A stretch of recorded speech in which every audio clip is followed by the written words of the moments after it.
Mic test. Alright, hey everyone. Good evening. For some of you, I think it's morning over in the US. Who are you calling senpai? What is this strange call of senpai? From the Dire Cow?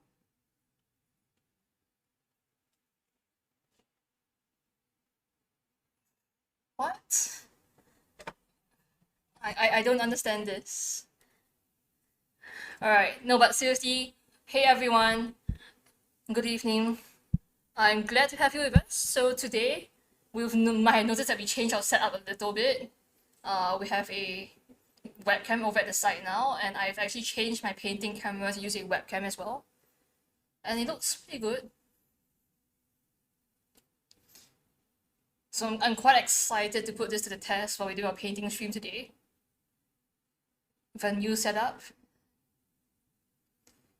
Just give me a moment while I jump onto Twitch on my phone as well, just in case. Alright.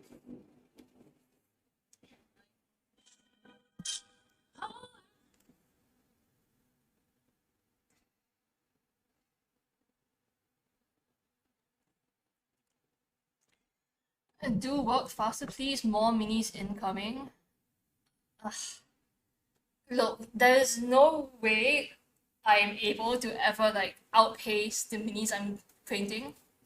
And we all know that, right? So I can just kind of give up and not worry about painting as much anymore.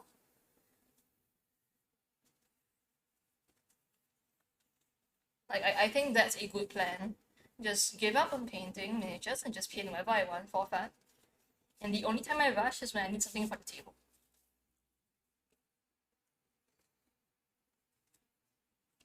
And as for when I need things for the table, that really kind of depends, right? Because we have so many things that we need to get ready for D&D games.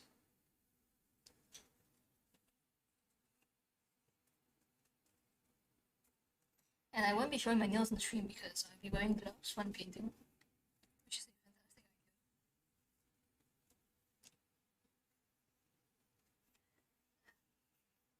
What, you want more music? Okay, I'll bring the volume back up.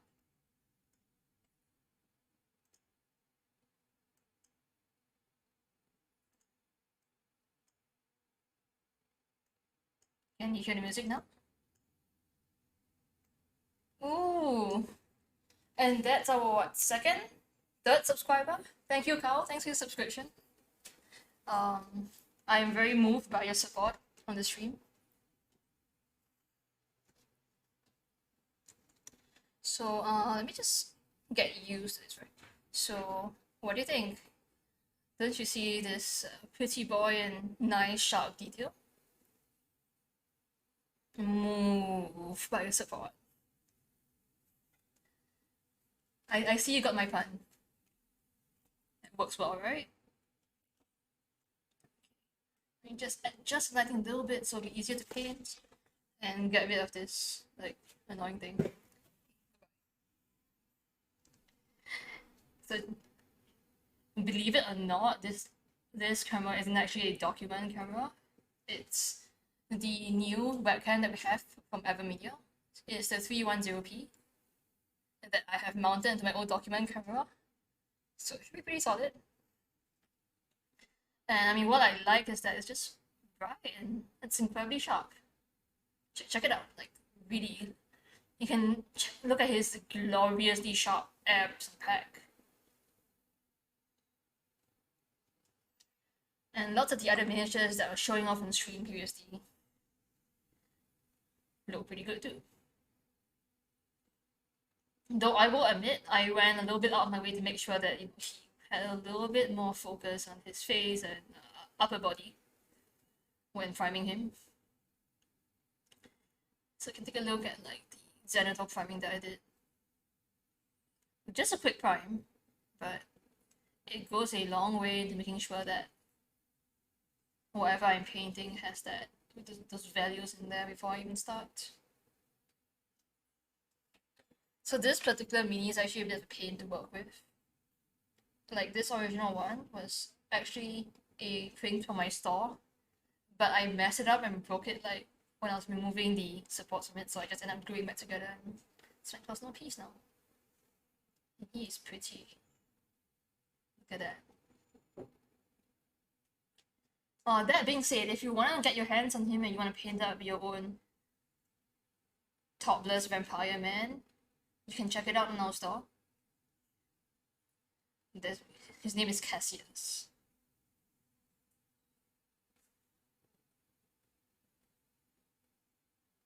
I mean, if he wasn't a vampire, he'd be a great druid, I would say, especially for his bird friend. Maybe a wizard if you didn't dump all your physical stats. But we know most wizards are gonna dump both strength and dex. And con. Hi, Trombe. Burp. Yes, yes, burp friend. But speaking of, burp, I actually 3D printed something for Trombe recently. No, Joey, stop. Stop. I 3D printed this annoying thing for Trombe because it was just the cutest, and I picked it up back on sale. And look at this. This cute thing.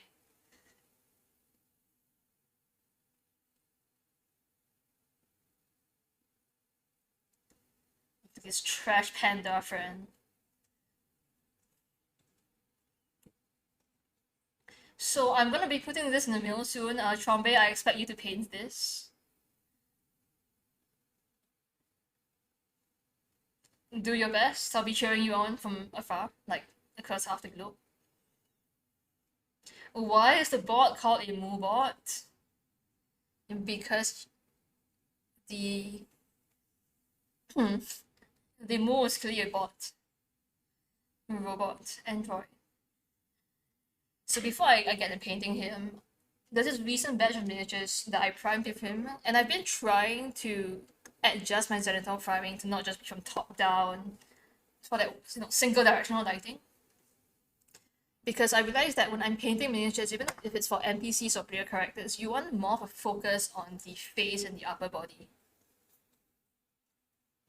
So all of these miniatures that I've been priming, you can tell they're a bit more specific about where they get the brightest colors on them. And this is going to be really helpful when I'm painting and building up for, more bright saturated colors and getting the value from the miniature right. So even a little bit of quick highlight on the top of the shield. And if you want to get your hands on this particular set, so this is actually one of the latest Bay Victor's releases, just for this month. It should be up in the store pretty soon. And this is one the judge from like their previous set, where they're like burning a witch alive. Look at his face. Look at that. I mean, the webcam does a great job of showing off just how annoying his face is. And this is the face of a man you don't trust. And you've never painted before? Well, now's a good time to start. If you have any questions, you can always ask me, right? I would like to think that I'm decent at teaching my friends how to paint. Whether or not they actually get any painting done, that is a different problem entirely. But I should tag a few people. Okay, still have a little trouble sometimes when I move things around too much. So maybe you get it? Yeah, there we go.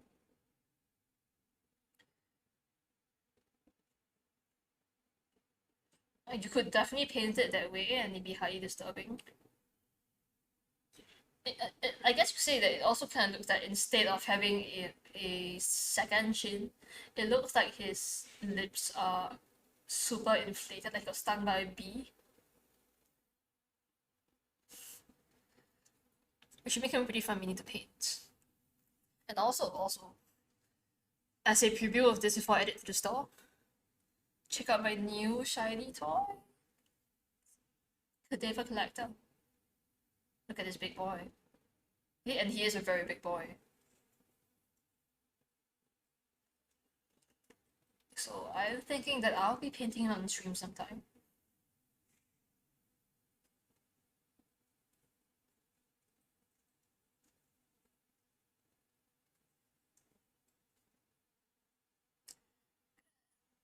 So this, look, I mean, it's a bone golem holding a giant coffin of which, and skeletons are calling out from the coffin. How is that not fun? That sounds pretty cool to me.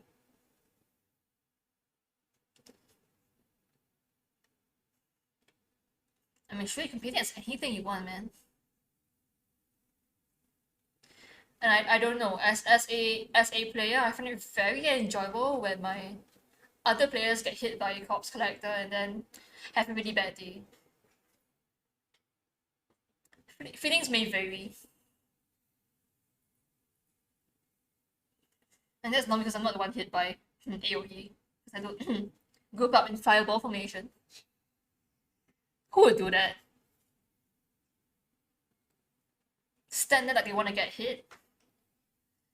And also, if you have been playing Curse of Strahd, this should be a familiar face. A noblewoman who is Strahd's biggest fangirl. So I'm trying to experiment more directional lighting, so as you can tell, I left her back and her right side, so her left side pretty dark, and focus more on the lighting from this direction. So this is actually a failed print. I'm not too happy with it because I had some really bad layer shifts. But I think she still alright to paint, and when it's painted, it'd be hard to notice. That's my excuse, and I'm gonna stick with it. Alright.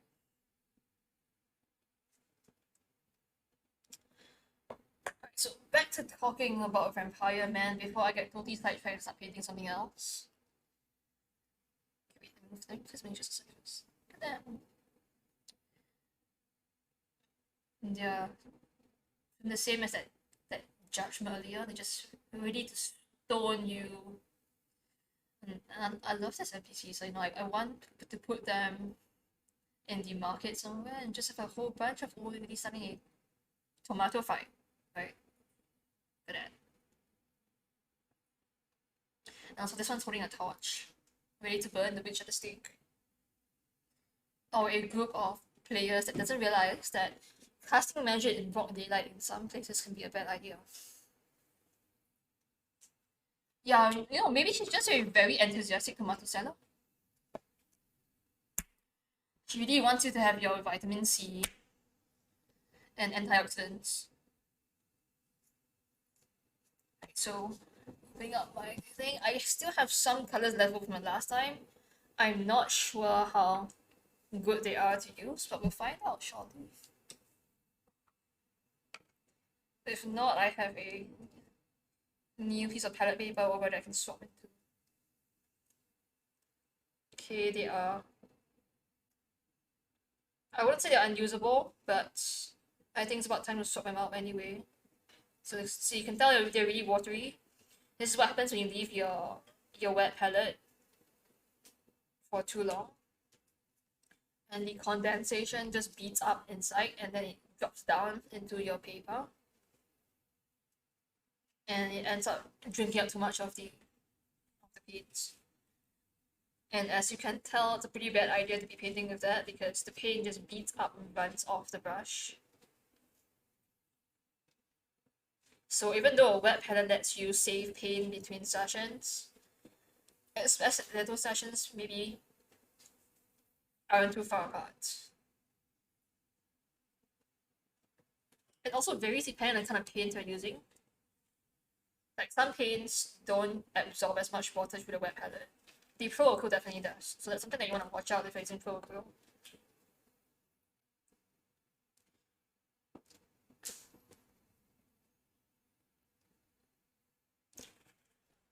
There's also another method that I've seen with more traditional artists is that they use a porcelain palette, a well palette, and because that's completely solid, it's non-reactive. After they're done painting, they put some cling wrap over the palette itself, and then they just let it dry. And it's a well palettes are a lot better when you want to be more precise and control the amount of water that you get in your paint. If you thin your paint down by a lot, you might want to consider using a well palette. Because with wet palettes, if you put too much water in your paint, it's just going to run everywhere. So depending on your style of painting, you might want to change your palette. For me, I prefer painting with like bigger paints. I don't like spending as much time glazing and adjusting what I'm working with. If I do that, I'm just like transferring paints and watering it down a bit less. But I've seen some amazing results from artists that use well palettes, so it's not the tool, it's how you use it. But that said, for beginner painters, I think a wet palette is really helpful because if you live where I do in Singapore, it's crazy hot. And if you're indoors and you have the air conditioning on, the air is really dry, so paints dry crazy fast. And you don't want your paint to dry before you get to use it. So I'm using the DSPIA wet palette. Shiny side goes on top because that's the water resistant side. And you want it to draw water from below, but not have the paint go down into the sponge. Your wet palette is still dry because you have not been painting. Because when is the next time you are painting, my friend? I have miniatures that I have primed and prepared for you in the studio.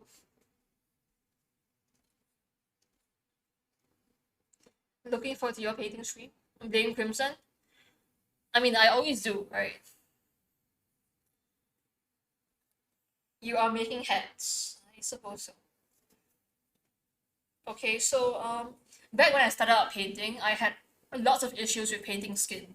So one of the first things I did is I went out there to buy some skin painting sets. Honestly, I would say I didn't need to do that because I could have just worked with what I had. But when you are starting out and painting RPG miniatures, one of the things you're gonna have to run into is that you're gonna go, why doesn't the skin I paint look any good? Why doesn't it look like an actual human being? Why does my skin look so uneven, so orange or like bright red or like very dull? And you know, now that I've gotten better at painting and actually can paint skin reasonably okay, not well, but okay, I wanted to go back to that paint set that I bought when I first started and try using that and see if there's a huge difference in quality now that I actually know how to put the paint on the brush and put the brush on the miniature. So that was the Vallejo Malefic Flesh and Fairy Flesh sets.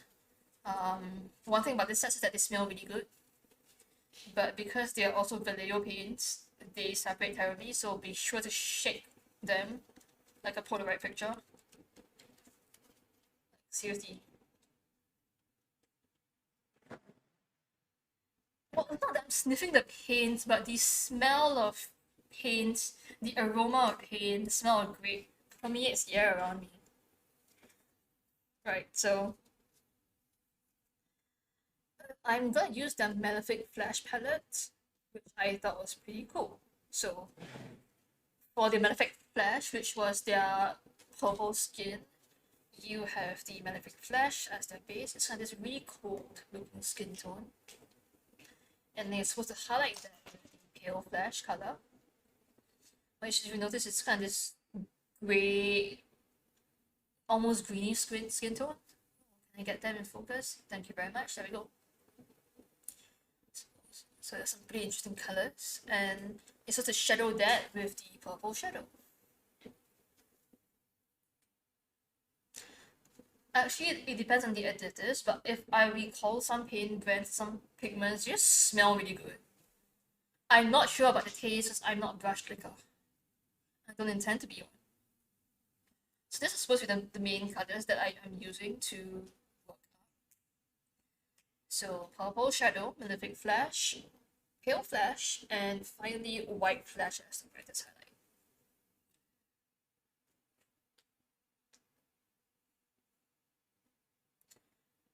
I mean, I think it's fine to sniff highlighters so long as you don't eat glue paste. That would be a problem. I had a friend in school that I had to stop meeting stationery. Especially when I left any stationery on the table, I would return to find it been chewed on. So after a while, I just started locking all my stationery in my pencil case. And the stuff that I didn't care about being chewed on, I had some chili padi that my family brought back from a family visit, and it was put to good use. And that said, Fan's amazing artist now, so maybe if you're attracted to chewing on stationery, eating glue, sniffing highlighters when you were a child, that means it's a portent of future artistry.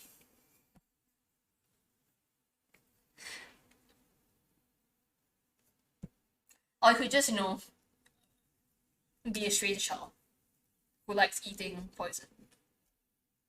Who wouldn't have survived back in the days of not of poisonous berries smelling really good. I mean, in my opinion, oil paints smell terrible most of the time. I don't know about you, but I just like the smell of oil paints. And though it's really not too bad. Okay, so Malefic Flesh is kind of this really interesting color. It's brown, but even though it's brown, it's just a bit of a purple tinge to it. It's definitely more cold brown than anything else. And if I had to say, it kind of reminds me a bit of a lighter version of Battlefield Brown from P3 or Leather Belt from Vallejo. It's an interesting color to have in the palette. So according to the recipe that they gave with the paint set, I'm supposed to base coat everything in Malefic Flesh and then work up to Cold Flesh and then shadow with purple shadow. But the problem is that I've already spent a bit of time doing a nice Xanatho coat on him. So I'm thinking that I might want to do some transition mixes, some intermediate colors, and then we'll see how that looks. So that was the Malefic Flesh. Next on the palette is going to be the Pale Flesh, which is the Cane Pallida.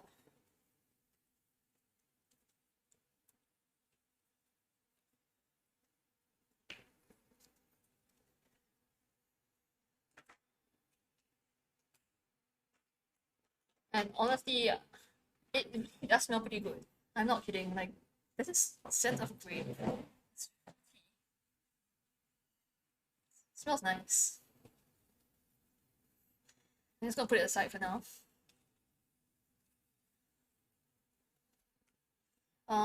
Keep in mind that even if it smells like grape, that's likely not a good thing to drink. Just because miniature paints are non-toxic doesn't mean that you should eat them. Non-toxic does not mean edible. I need to say this now. Because I've had people ask that question before. Why were they asking that question? Don't ask me.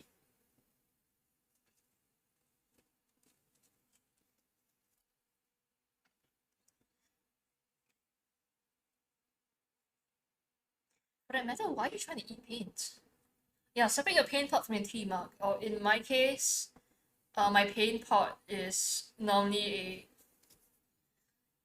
a cup that has this brush holder lid on top of that, so it's really easy to work with. It's a lot easier to keep my paints clean that way. Okay, so I have my Malefic Flesh, I have my Pale Flesh. I'm not sure just how much of this purple shadow I should put in there, because it looks like a pretty strong color. Hey, Lahite! What's up? I see a cute Paimon emote. It's adorable. Just a tiny little bit of purple shadow. Oh wow, that's such a nice color. Okay. So this color, it's though iconic purple, it's a bit more like this burgundy color. It's pretty deep, saturated, but dark purple. So these are actually the 3 skin tones that we're going to be painting most of the miniature with, which is really interesting to me. Because you don't look at it and you go, that's what human flesh looks like. You really don't. Unless you've been looking at dead bodies, in which case, sure. And even dead bodies might have more green in there. Also take my other paintbrushes out.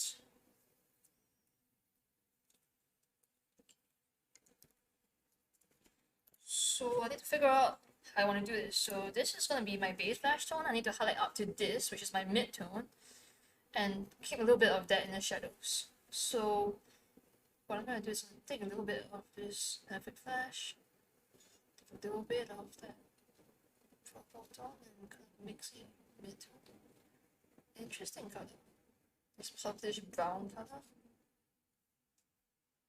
Yeah, I can see that's a nice shadow. Very bright, saturated shadow. But, you know, dark enough that it's not paintable. The paint has a pore. Yeah, it does, doesn't it? It's a cute little pore here. Does Paimon eat paint? Given her intelligence, I would say so. She probably eats oil paint. So, I'm just gonna go in and YOLO with a little bit of the pad on the underside of the miniature. Oh, I'm really liking how it's keeping all of this in focus. Like the camera has been really great so far. If you're having any trouble reading, just let me know. But I think it's been okay. So just hit the underside, right, of his abs, just here, and a bit more of the other side as well.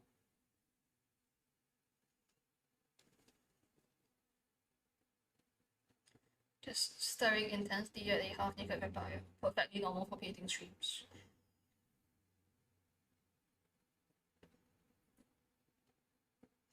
But I mean, speaking of vampires, have any of you guys been keeping track of Magic the Gathering news recently?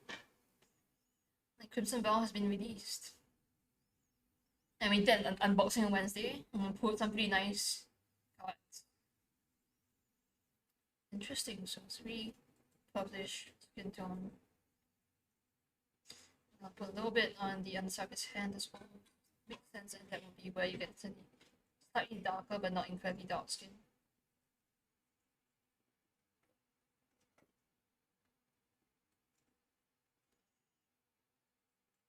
So we actually pulled my favorite art from the set, and that's, you know, the Chandra Dress to Kill in foil.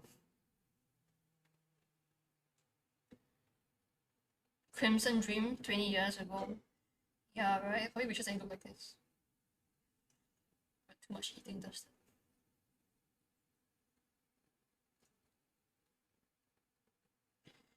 that. Plan colors for the bird. I don't have any plans for the bird so far, so if you guys have any suggestions on color schemes that you think would work well, please share them.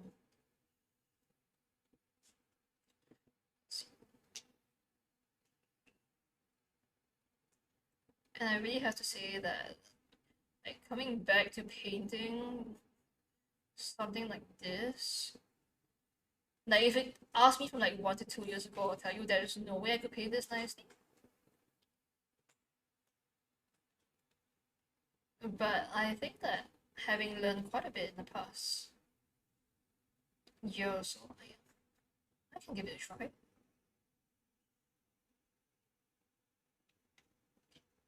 So you see the side of his face is in shadow.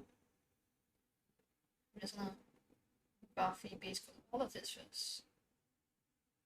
And of course he has an undercut. It's exactly the kind of card that I have an undercut.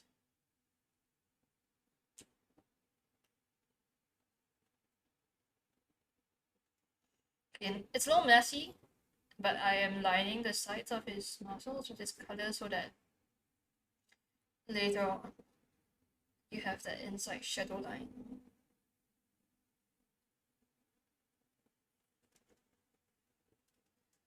If a dog is a vampire, what would it be called? Good question. I'll have you know that if you like a Ducat, I have a version of him in the store as well. He looks pretty good with this boy.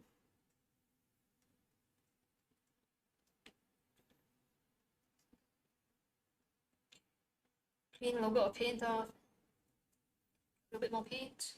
Test it on the glove. It's a little bit too watery still.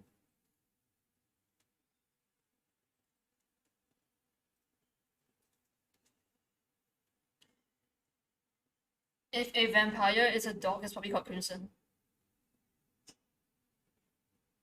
Just saying. Probably thinks it's a wolf, but in reality, it's just a dog.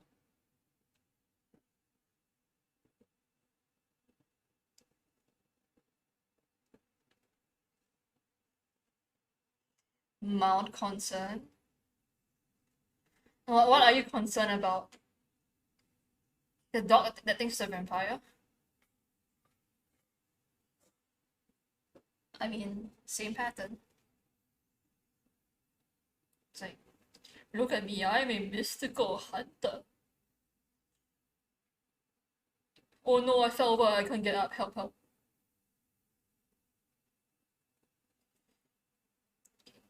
This is super rough, I'm probably using a nicer brush for this. How sturdy is the cave? Well, I dropped him a couple of times and survived so far. It's actually a little bit bendable, so resting on it. See for the spear. Like, I wouldn't want to drop him that much, but that's definitely a bit of gift. I wouldn't say it's Jason proof, but nothing is, including Jason. It's reasonably drop resistant, yeah. Pretty sure. But if it colors and you have your mini do a backflip when you drop it on the floor, it's likely gonna break. There is Jason resistant resin, but it's incredibly expensive. Though I should offer some on the store for people that have clumsy players in Legend Masters. It might be useful. Let's get my new brush. Or my new old brush. A good friend who has stayed with me for many years. Despite me using to do things like base coating entire terrain miniatures with one brush alone, it has survived. Where is that lion hat? What? No.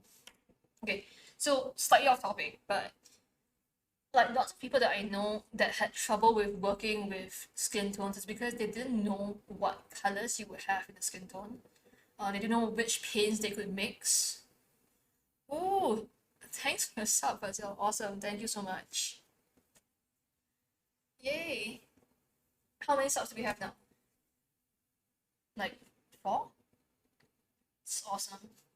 If we hit enough subs, like we can wear strange things on stream. So one of the things that I bought when I first started painting, and that's honestly still useful for me nowadays, was a recipe book that traditional fine art artists use to learn how to mix paints.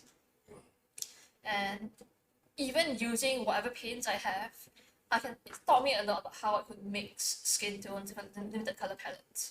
Because if you want to paint a skin tone from scratch, all you need is 5 colors. You only need red, yellow, blue, white, and black. And you can mix almost any skin tone from that. The kind of skin tones that you mix are kind of different based on the kind of pigments that you're using.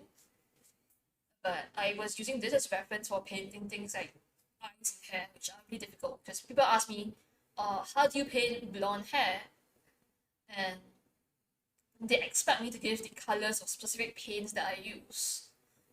But sometimes I would rather that you use what you have on hand to paint something. So I got this bit back.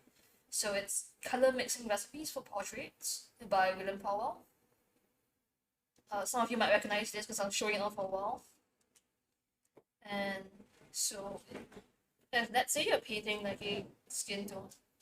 It had lots of useful tips like this. Like which parts of the flash tones and all that you expect to be using warmer and cooler colors in. Amazon affiliate link, not yet. We are working on it. But if you want to pick up paints based on what we have, I'm gonna have links up pretty soon. We have some really cool partners that we are working with for affiliate hobby products, and I'll be linking that sometime. Hopefully, be out by the next session, that off stream. Okay, so let me just quickly give you an example of a skin tone. So this is a skin tone recipe where you mix 3 different colors, right? This is your master skin tone recipe. And then you have your different values for skin tone, which is your recipe, where you add base, black or even white. And this is how you paint an entire person using the skin tones only, 9 skin tones. With miniature painting, you don't have to go as in-depth because you have more contrast. So maybe 3 to 5 colors is good enough most of the time. So you can try it or penta. And also this was really useful for me when painting hair. This is how you paint pale blonde, ash blonde, cool black. Because they roughly show you the colors that they use. And you can just find whatever's the closest version in your paint scheme and work with that. So, really useful book. I'm not going to go into in detail of it today. But if you want to, you can take a look at it. You can find it on Amazon as well. Here you go. Right, back to painting. Man, I keep getting sidetracked today. But I hope that was useful for some of you that are watching. And if it's not useful, then, well, it was fun. I'm talking about painting. Probably more than I actually paint, but that's how life works. Alright, so now that I've gone in with a lot of the parts I want more in shadow, with that mix of purple and brown, I'm gonna start painting in the lower half of this body with the Malefic Flesh tones. I'm gonna cover most of it. In fact, that color.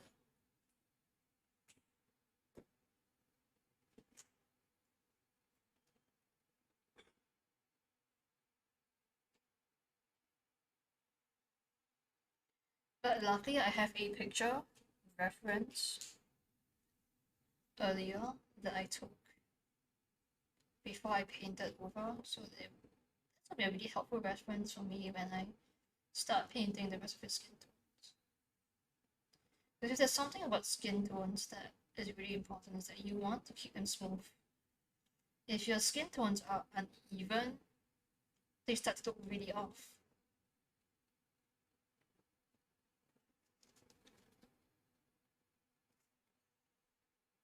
And this music is epic. Makes me feel like a better painter than I really am.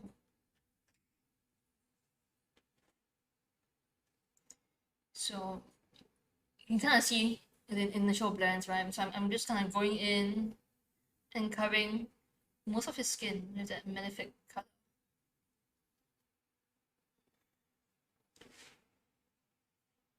And I'm making sure to pay lots of attention to the part around his neck. Make sure that all the crevices around that crucifix have been filled with paint.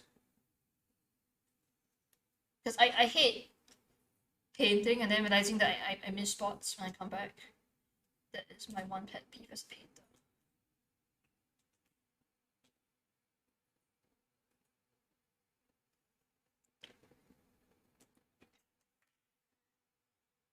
So today I'm definitely only going to be working on his skin. I want to try and refine his skin to a high level than I can paint most of the time.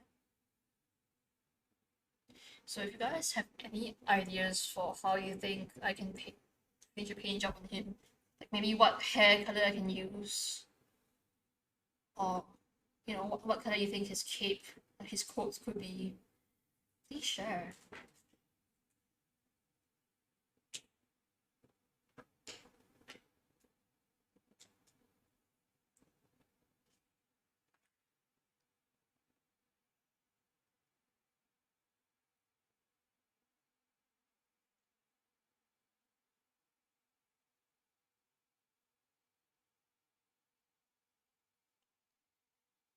Platinum white hair and a purple bird.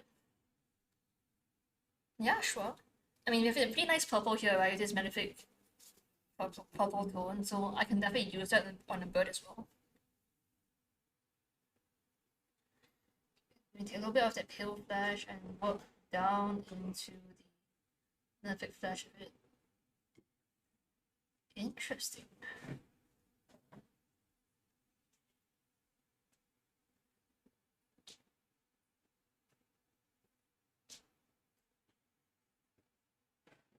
So you're starting to see some color variation in there. So do you think his bird should be like, just purplish, brown, and more realistic, or should I go like glowing purple bird? Like, magic bird. Because clearly he's a druid that took the new Tasha's feature that lets him burn ball shape to summon a familiar. Very useful, by the way.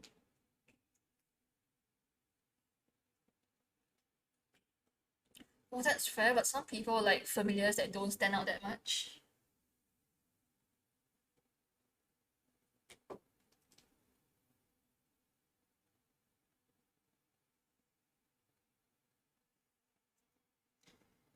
Just working a little bit more on that one part. I put down one more layer of paint on there. I'm not too sure about the coverage in this pale flesh. Maybe I didn't shake it enough or something, but definitely want to work more on that.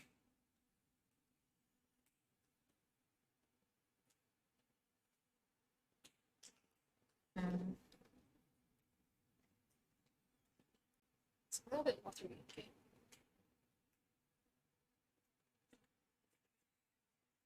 Muted purple. But kind of like black and white tendrils. So kind of like having black and white lightning on him.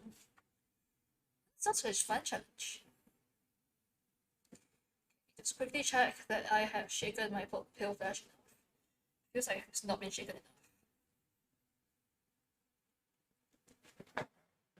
Remember, if you think you've shaken your paint enough, you haven't, so shake it again. It does smell nice though.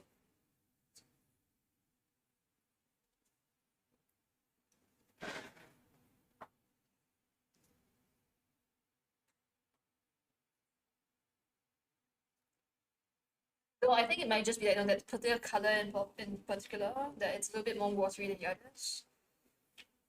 It's my first time using this color, so maybe that's why.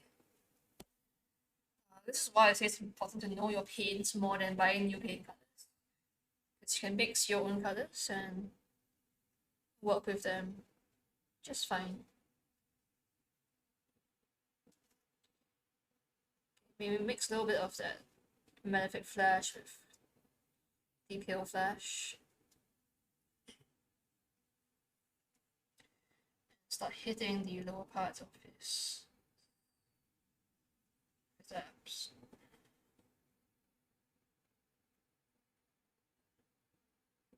This is a painstaking process. Staring at this man. I feel like a makeup artist.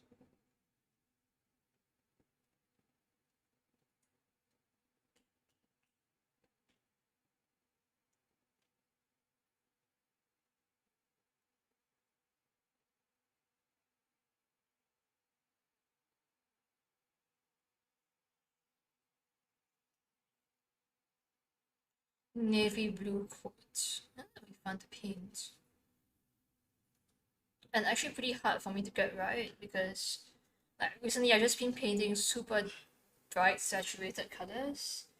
And painting a good navy blue where you have that dark color but it's still saturated and highlighted is definitely a challenge for me. I can just paint and be like, alright, I just put down oil over the piece and it's not gonna be that easy because it's a coat, right? So just like white surface that I need to make sure there's smooth blending on.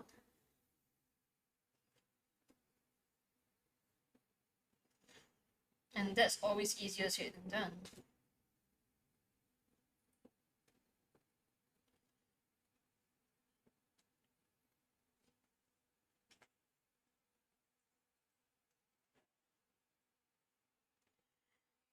little bit of time highlighting his hand.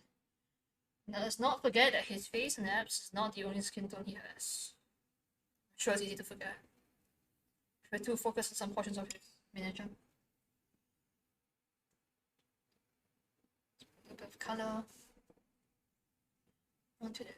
Yep.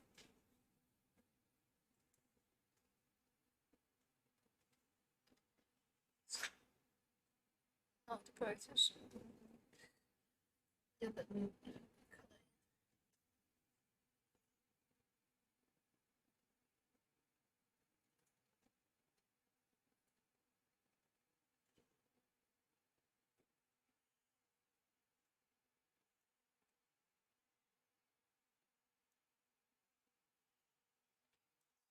Shit. So definitely you can kind of see that I'm building up this really interesting kind of grey-ish skin tone. It's still pretty far from being done, to be honest. I definitely have a lot more work to do on improving this even after the stream, because I'm likely gonna find things I don't like and I want to improve on.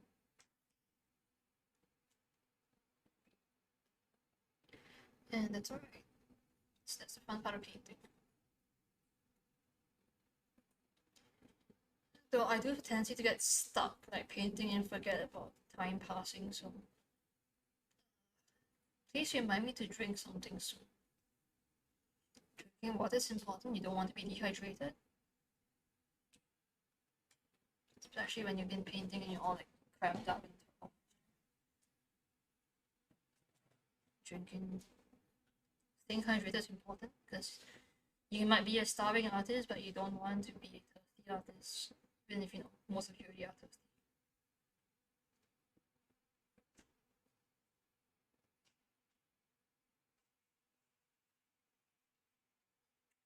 Certain paints are nourishing, I'm sure.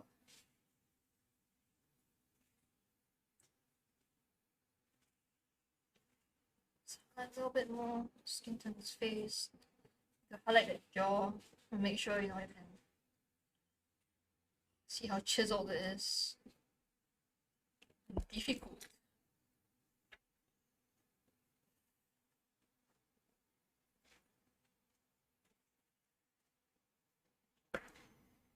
Points reward for hydrate.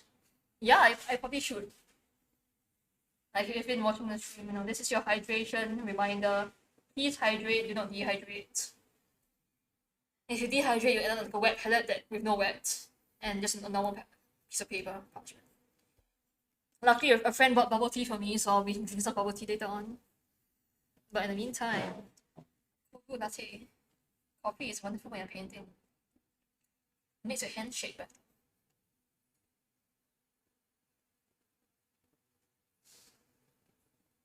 No, okay. So eating food is when you buy bits, because the more bits you buy, the more food you can eat.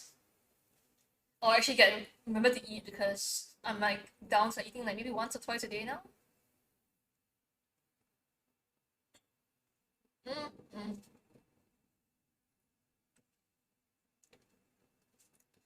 Bubble tea is really expensive in the US and not good. Oh, you want to do a mukbang stream? Actually, Crimson and I were discussing live streaming some of our adventures when we go to eat food, because we like checking out all kinds of like weird places, and we figured that maybe you should do some mobile live streams about eating, and then we can be the true peng tubers. Or you see us eating rice on stream.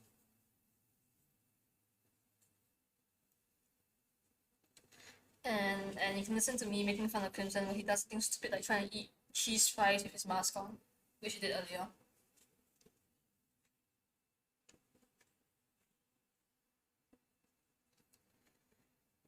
£4. Terrible. I think what I like most about the bubble tea here is that, well, it's bubble tea, but it actually put a bit more effort into making sure that it's decent tea.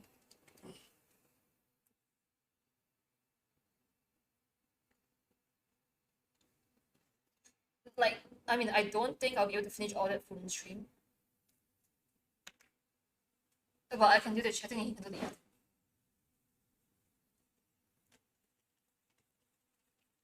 Sense. That's what happens when I eat out with friends anyway. I end up eating really slow because I'm too busy chatting with them. Unless I'm like super hungry or super annoyed with someone and I'm too busy glaring at them to eat. Like when they steal your food. That's not fair. I mean, I like to think that I'm pretty good at recommending food, especially food that Cow likes. Is that not true, Cow? My feelings are hurt. So I took a little bit of white flesh, which is also like the brightest highlight color, and I'm gonna try and blend a bit of that into the skin.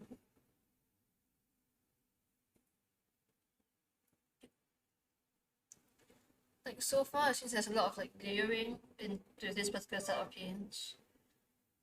Not my usual style of painting, but absolutely just do this. Just put on more layers and spend more time painting.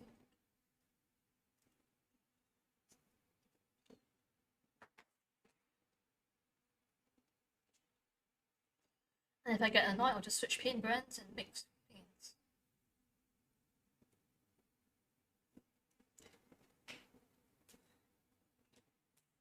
No, the cheapest bubble tea is the kind that you can make at home with syrup. I've heard there's a really cheap bubble tea place nearby that has amazing baked goods. I want to try it out, but I want to go with friends, and to be honest, the current 2 people restriction makes that not fun. So it's this bubble tea place that was opened by some former hotel chefs and bakers. And they have some amazing looking baked goods, like blueberry cheesecake, in the shape of like stacked blueberries, something like that. That sounds really good. It sounds tasty. I wanna go. I know if I didn't highlight this any further, like right now, it already looks like a pretty decent, almost drow-like skin tone, especially when I went back in to add the purple shadow. For those that paint drow, it's a bit more grey.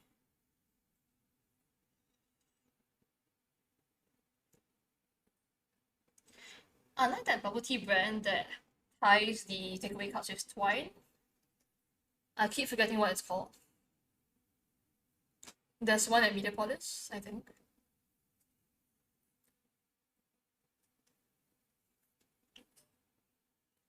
But is it? My general favorite bubble tea is always Each a Cup though, because they have the extra large size. And I can just buy that single bubble tea and spend the afternoon slowly drinking it. It's the good stuff. Ah, that's chicha. If you can mispronounce it, you can become zita.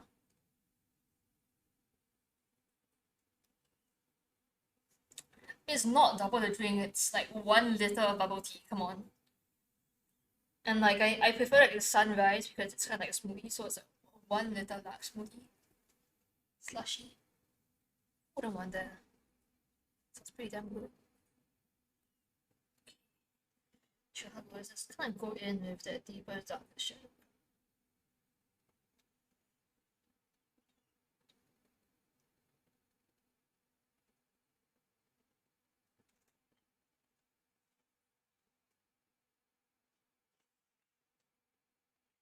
And painting skin right is so hard. It's difficult. Especially when using paints that I'm not really used to.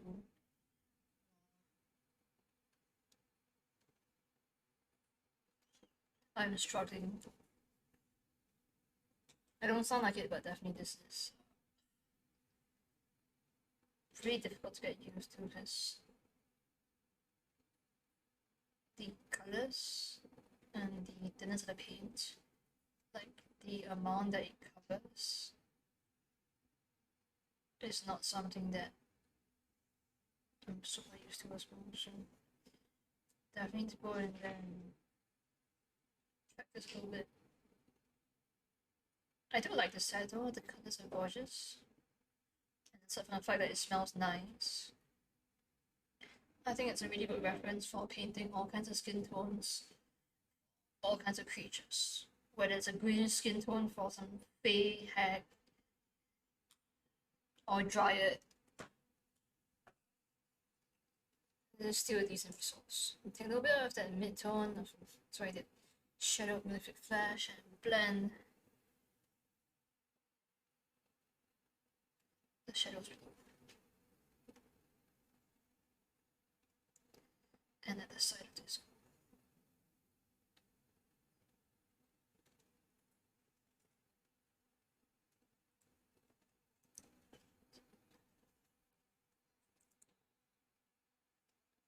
And that cold flash make his skin a lot brighter and shiny skin. I suppose that vampires spend a lot of time on the skincare regimes.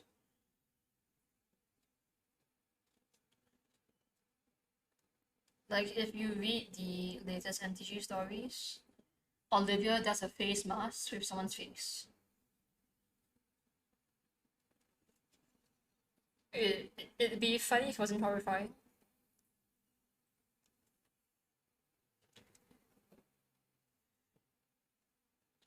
Too much sugar, but the point of that is that you don't have to have desserts for like 2 meals.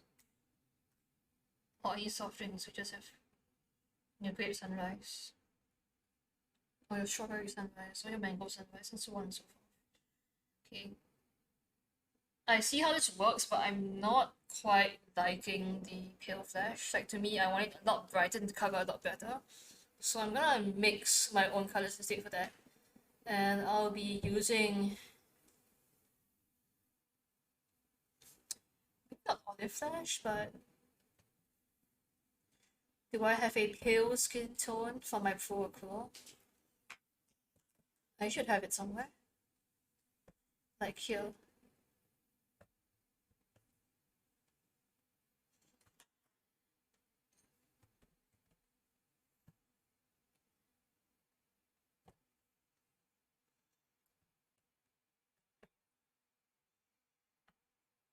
I think I'll mix a little bit of my olive flesh in instead.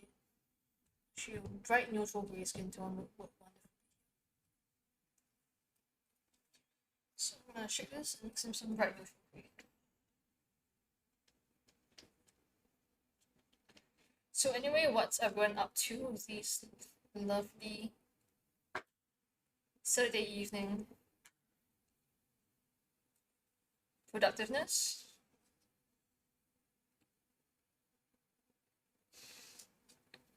I'm being productive. I'm painting for once, like once a week.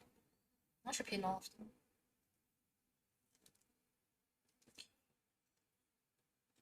It does not feel like it's cooperating with me. I don't want to risk my paint bottle exploding.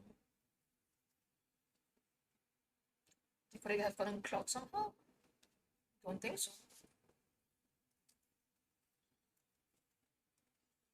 Working on homebrew wall map. Studying for it. Oh, it's like it got kind of clogged up in there.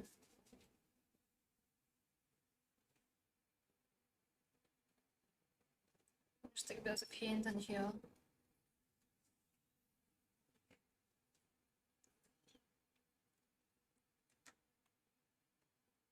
I'm not sure how, but somehow this paint bottle was opened up and then the cap was put back on. Wonderful. It's kind of also pretty, even though it says that it's a warm gray, it's actually pretty cool compared to everything else that I've had so far. So I'm gonna need to mix a little bit more to make sure that it's not overly cool. Probably take a little bit of that and mix it in with my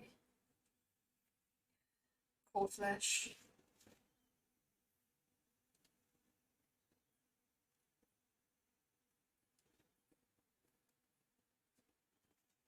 Should make it even colder looking, I think.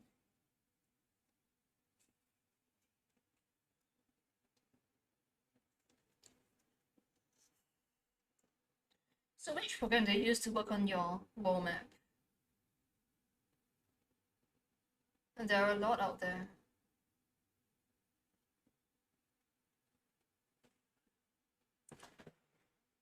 But I don't often work on the map myself. So it's not something I often do. Okay, much more interesting. Take that Malefic Flesh and blend it right in.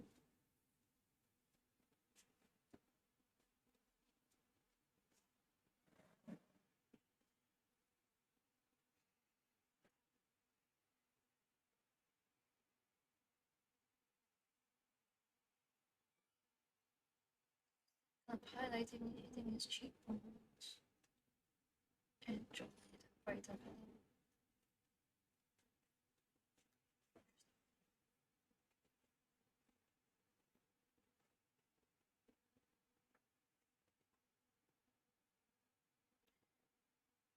Wonder Drop? I see. Wonder Drop is good though.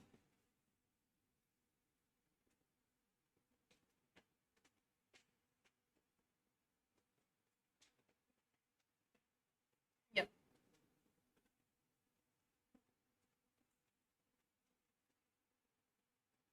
So right now I'm kind of just highlighting everything first. Even though some of the parts should be darker, because I intend to take another flash tone and just blend that a little darker. So it looks a little bit messy. But we can work with that. Or we can work with everything as long as you don't rage quit, throw your mini away and stop painting.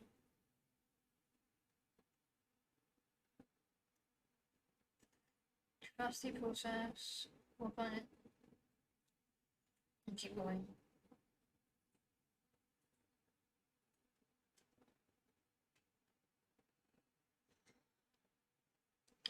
Although I also see that I will have to paint his vampire nipples.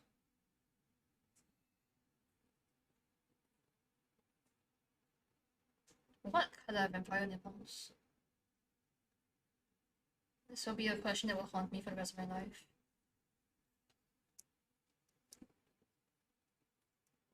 It's like, seriously.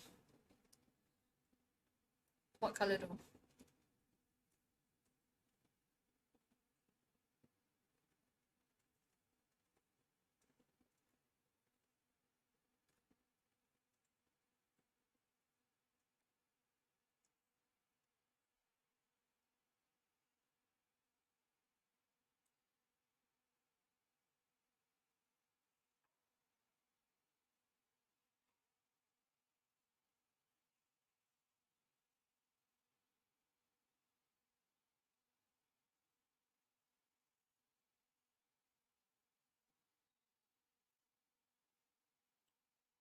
I don't like his nice face. I can't go in and paint this part that's mostly big orange inside of his neck. Just bright highlight there.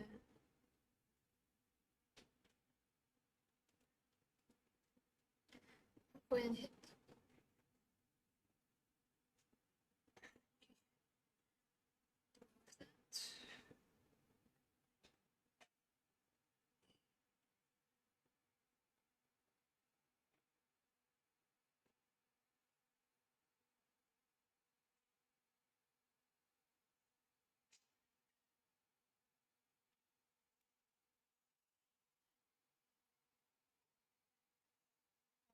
What shape indeed. No. I think there must be lots of fan art of Sorin topless, right? Come on. I say if you're not a starving artist, you're not really a thirsty artist.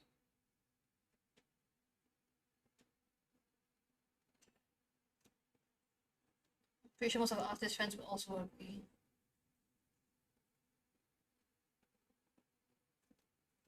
Okay, I'm kind of gonna brightly highlight his hands here. Just using the edge of the brush. And though looking at it, I think it's actually wearing some like gloves, like fingerless gloves. There's an actual like, maybe he's wearing, yeah, I think he's wearing gloves on it, at least on this hand. Or because it's a falconer or some sort. So I see some lines. But I'll just highlight it first, and then I can paint that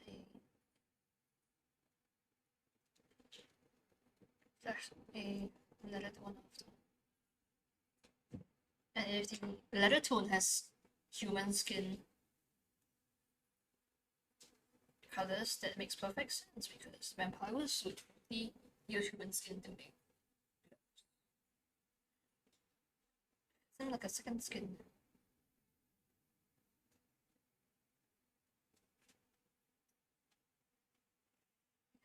Face.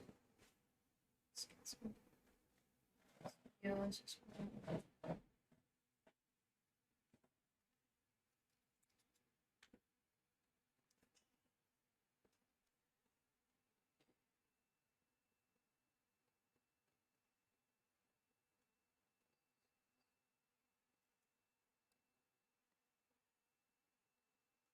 Keep like one side of his face a little bit dark in shadow. And it's not all it's too easy to paint it nicely. There's one more dramatic shadows on one side. Which means I kind of need to go in and adjust the transition there on his face. And how that side. There we go. The only problem is that I've lost the shadow on this side because I kind of hit it off flash tool. But I will go back in and fix that shortly.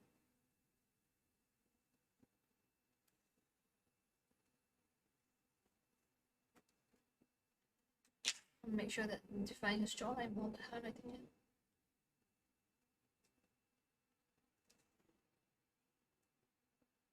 So speaking of painting faces and all that, that book I was looking at earlier has some really good references because they had a portion where they showed the different planes of the face and what kind of values you would use when painting that.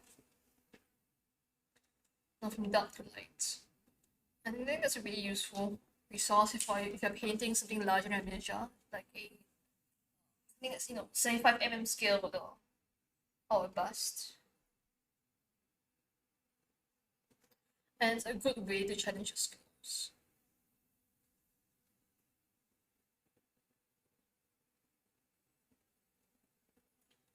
It's gonna shade more of these. More shading, more better.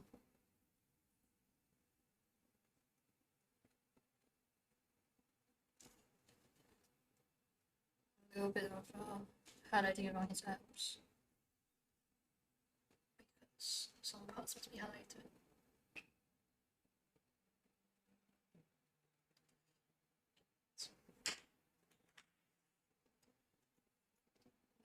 Darker shadow in there.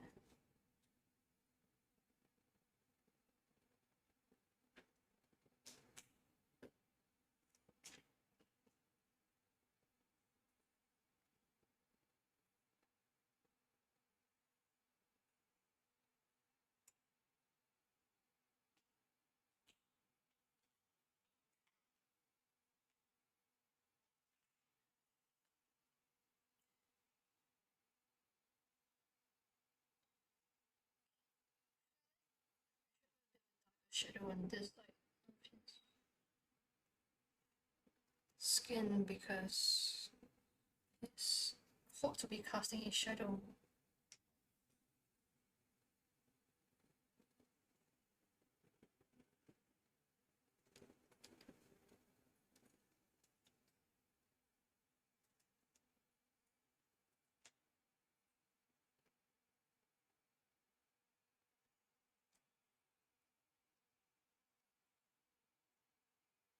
So this is definitely the boring part of painting a miniature, kind of just going back and forth and trying to get it right.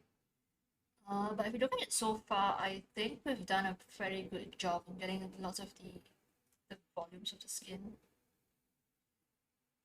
What do you guys think? Okay, let me adjust him a little bit so that he's in focus again. There we go. Like, what do you guys think of how it looks? Like in front of me, I can see like lots of things I want to improve already. Cassius the vampire. And that's the name of the model I'm using to paint him.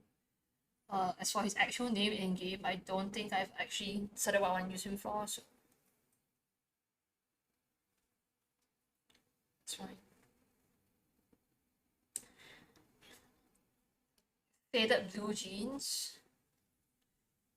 Well,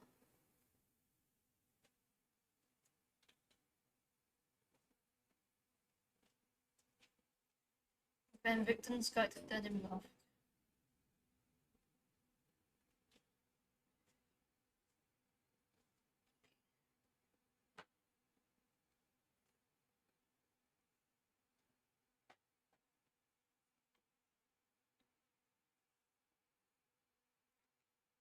Sounds like a very interesting guide to me. I mean, it's got the Van Victon's Guide to Pants, and wears pants and ribbon outfits. Because I could see him doing that, yeah. Just him himself researching the pants wearing habits of every vampire, etc., etc. I mean, if you think about it, Esmeralda wears very practical pants, and she learned from him.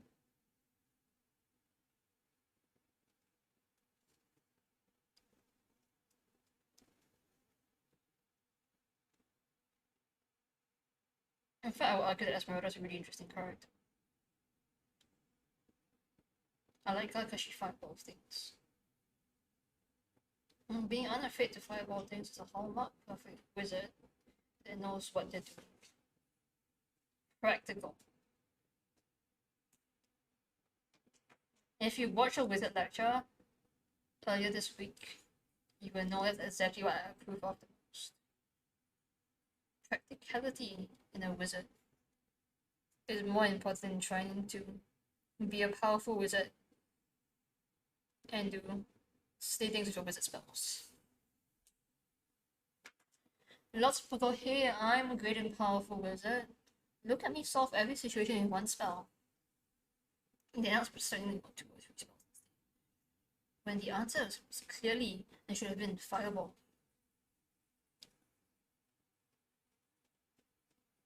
If you are in a situation that cannot be solved with fireball, you need to fireball again. Or fireball the right target. Like party members.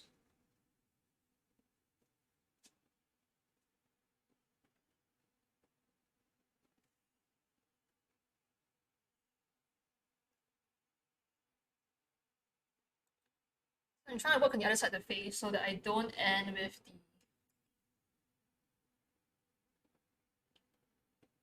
I don't end up having like only one side of the face being nice and the other being terrible.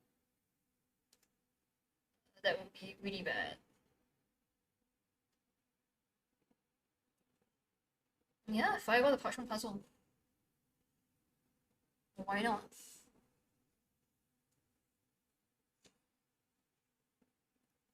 You must understand that in the case of a lot of players, you would solve it faster by fireballing it and waiting on party members to figure out how it's meant to work.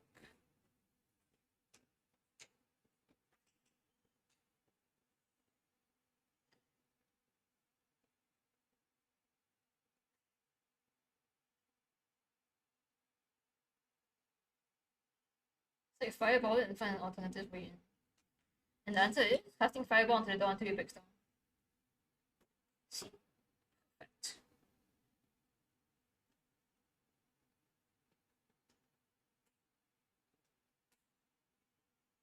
Problem solved. I am a genius.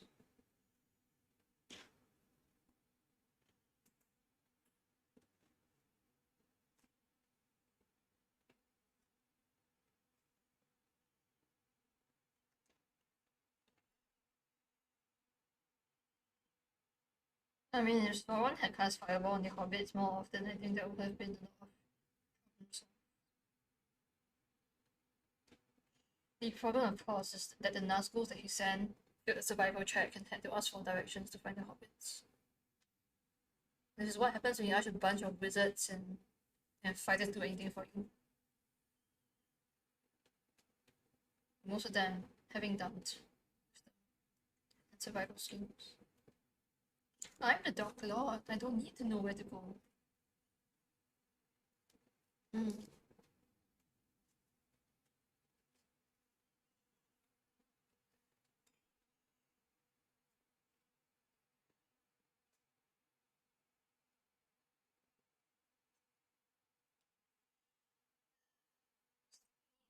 Justice. I'm still not quite happy with the flashed ones. I'm not quite sure what's missing.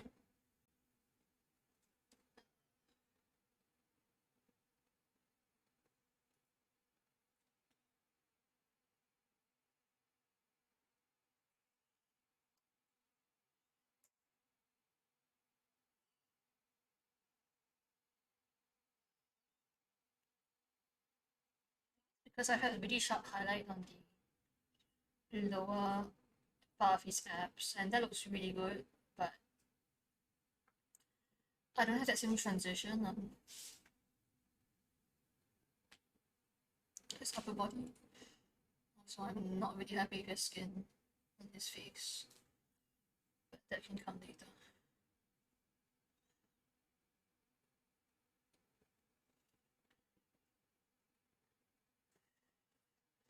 What do you guys think? Does it look legitly grey enough? Does it look vampirish enough? Or should I try and add some color in? I mean, like some super bright highlight on his backs. But this highlight should be here.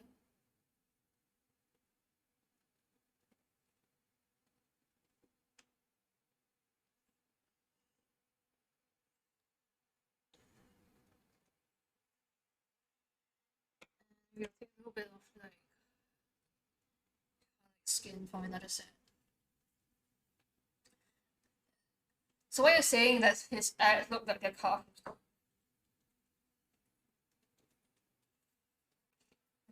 Was that not the point?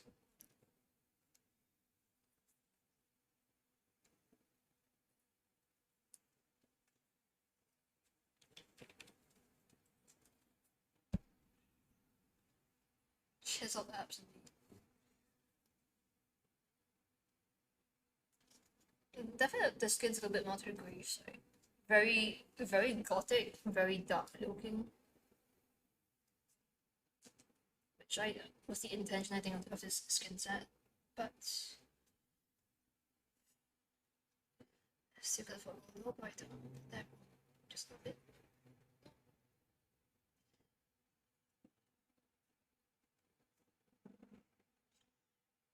Maybe I should work a little bit on the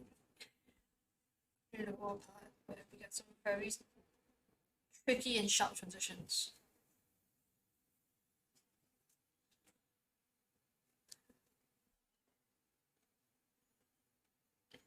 Yes, warm flame is actually really nice to paint with, but really hard to get right.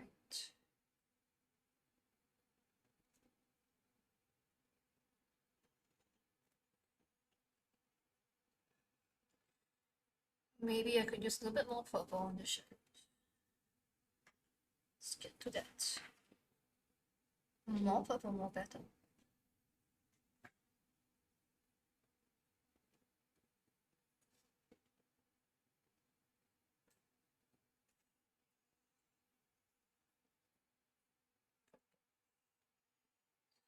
Bring up that purple into other parts as well. So you can kind of get a hint of that purple in the shadows, a little bit more, obviously.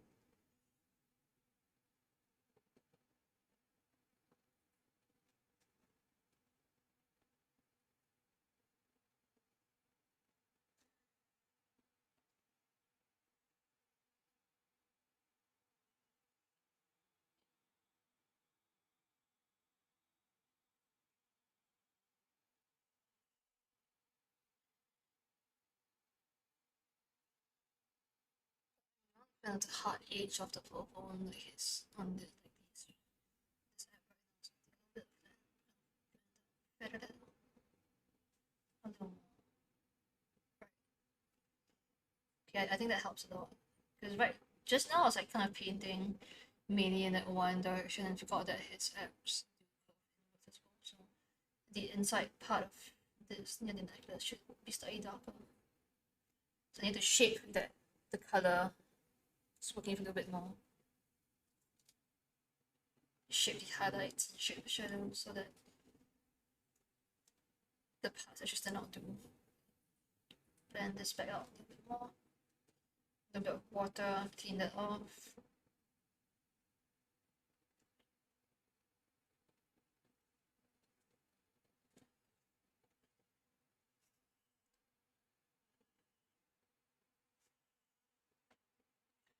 I've seen some really nice skin painted by actually the European painters where they paint the skin as just super reflective, really bright, really contrasting colors. I think that's such an interesting way to paint. And Nocturna are a European brand, so lots of their miniatures are painted in that style. But of course, it tends to be larger miniatures than what I'm painting as well, so there is a limit to how much detail we can get. The limit being my skill as well, of course.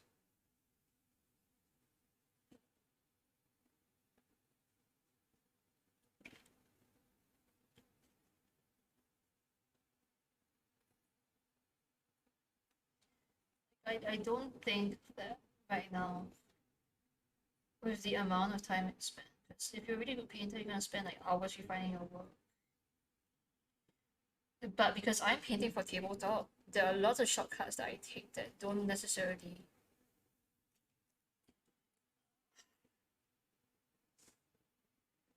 help with this. Because I just don't have the time to spend painting one miniature for 10 to 12 hours. But I'm still trying to improve myself and paint a bit faster, a bit better. Even with that limitation.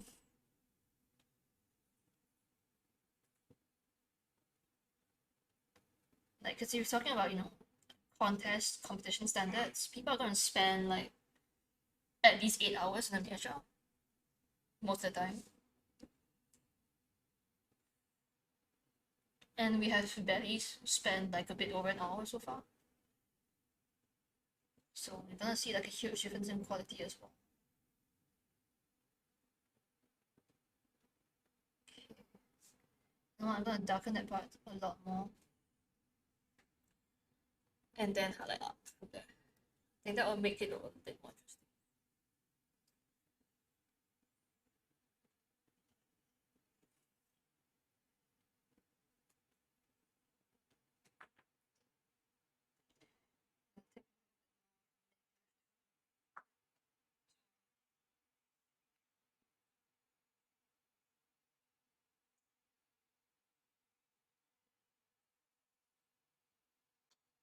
I think as well if I paint the beads on his the prayer beads, I guess. Is that a rosary? As a shiny metallic color or some super high contrasting color that it's not pretty good as well.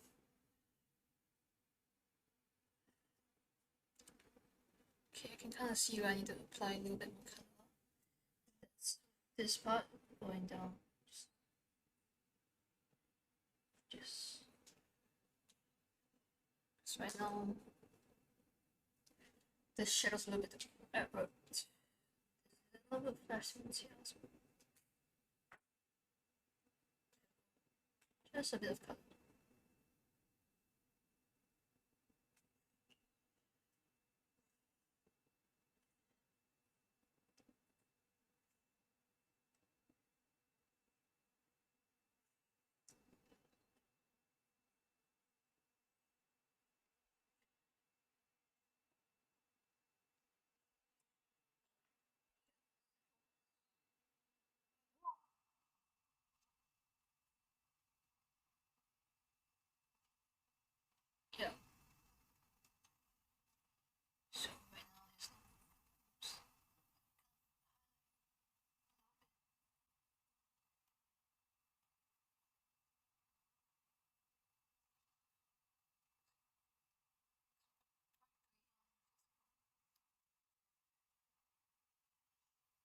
sharp highlights to imply that he has collarbones, which are otherwise not visible.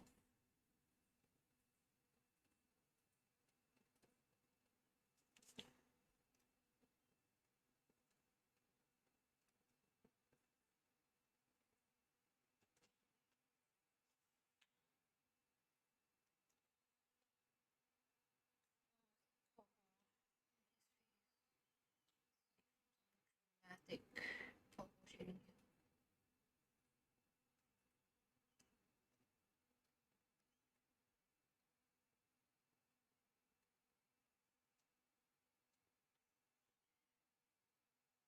Shading as well on this.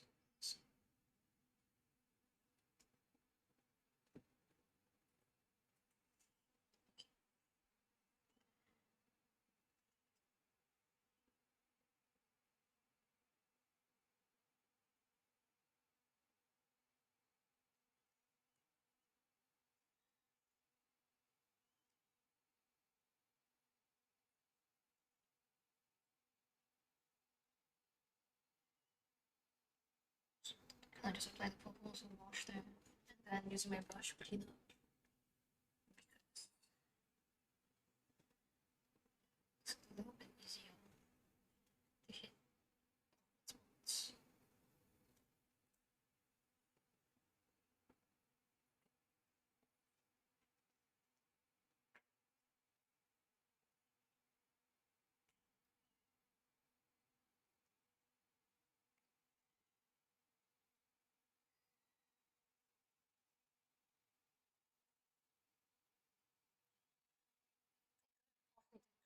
Highlight and very precise highlight at the bottom of his belly button so it gets that white reflection.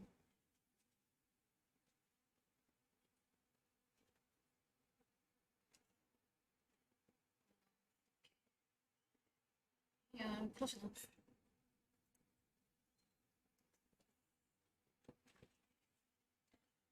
Get some water out of my brush.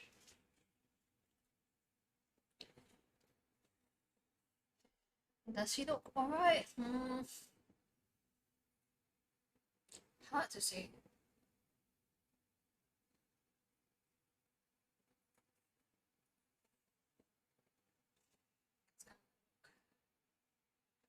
From more angles, it's more important. Definitely need to work on the top of his neck. Lights on the side look okay. It's not good from this angle, right? So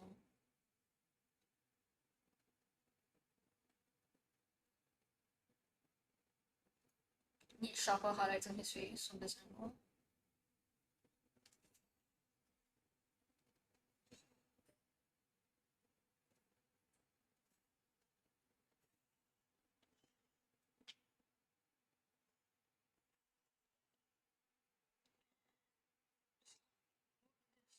Upside down.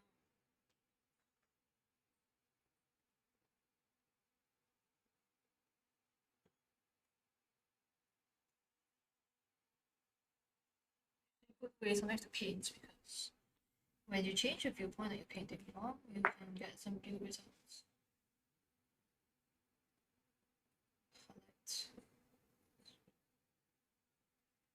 Oops.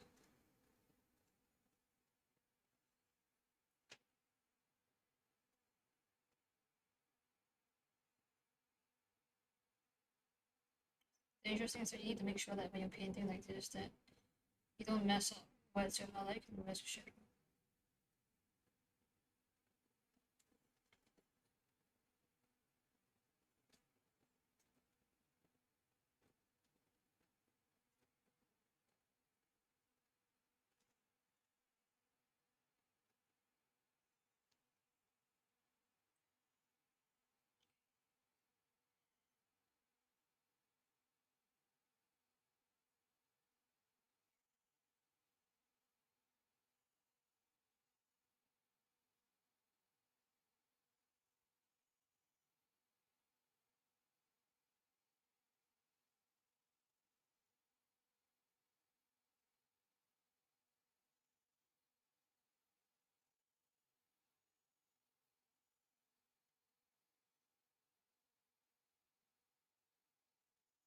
I have to say that, all things considered, like even if the with the webcam taking some time once in a while to adjust, which is quite normal, I am really liking like how this webcam is working at the moment. Because it's really hard to find quality webcams that can actually show miniature painting. Because most of them are just terrible. And most painters end up using document cameras instead. Which is fine, don't get me wrong.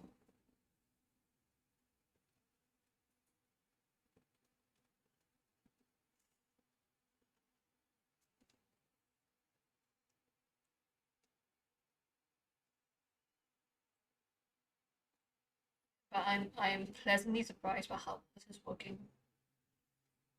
And I think I would recommend it to any of my mini painting friends that want to record themselves.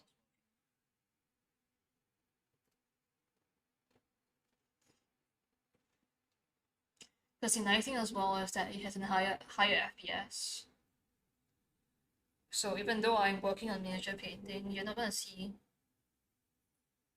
any frames skipped because I'm painting too fast for the webcam to follow. That can be a pretty annoying thing to happen in some document cameras.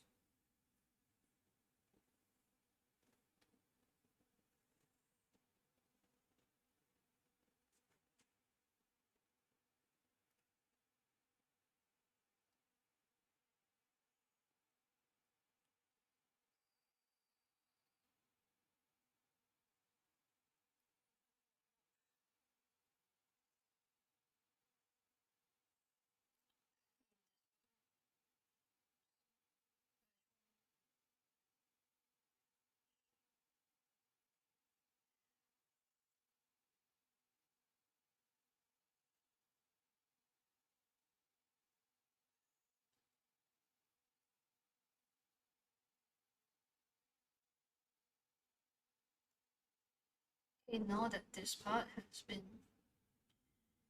the part inside the necklace is dry enough, it's time to start highlighting that.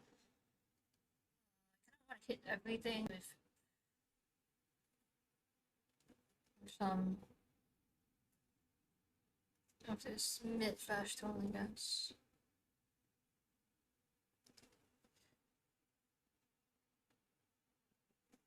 Make sure that I am focused.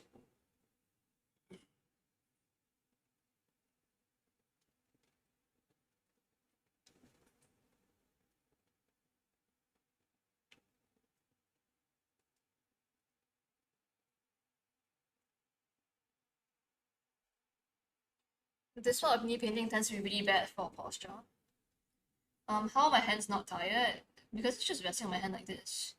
So like, I used to get really bad cramps when I was holding him. I was holding miniatures like this. This is so bad for painting. So, currently I'm just holding it like this, and it's pretty comfy. Not the worst. And I make sure that I'm resting my elbows on the table.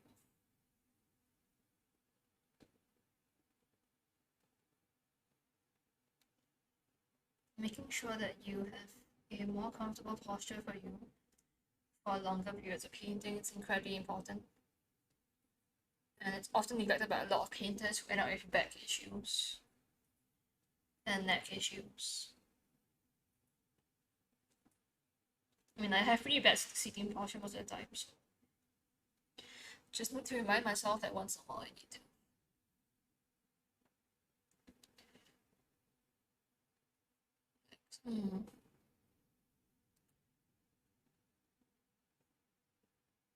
It's been 30 minutes since what?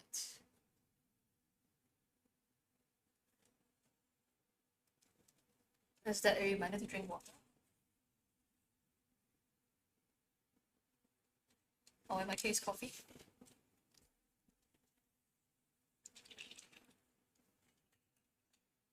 You know, I've been painting too much and I just shake my coffee like a paint bottle.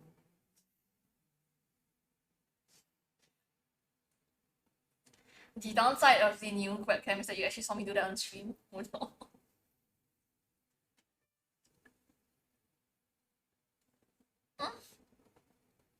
And this coffee is really good. It's cold brew latte, so it's really smooth. Not too sweet as well, and has, because they use good milk for it, it's that nice, smooth milky taste. Good stuff.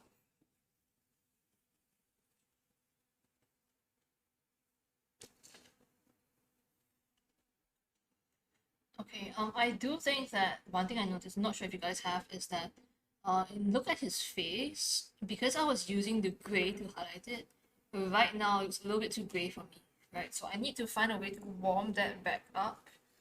And I'm gonna use that by taking this Malefic Flesh tone and applying that on skin.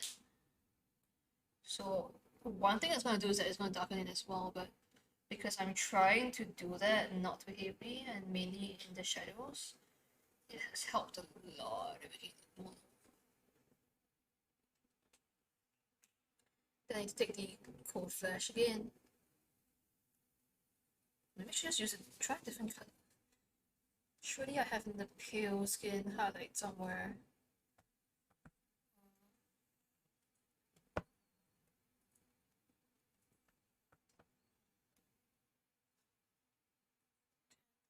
That flash. It's pretty light. It's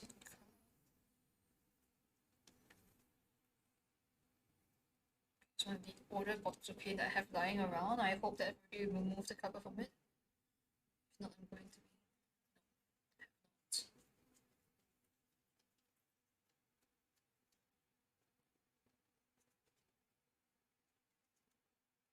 Remember, kids, remove the paint lids, the safety seals for the paint before you try painting with it. This lesson is brought to you by me, who wanted paint explode all over the painting area.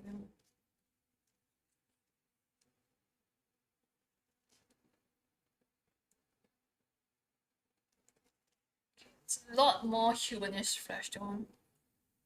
You would notice.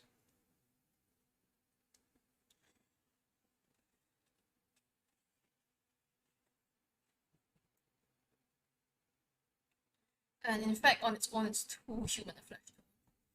So I'm gonna grab some of a new color that I picked up recently but haven't had a chance to use. And that's Olive Flesh, which is exactly for situations like this where you want a flesh tone that has a bit more green in it. It looks a little bit unnatural. And I'll add that once I actually find the bottle of like Olive Flesh. Because I rearranged my paints just now.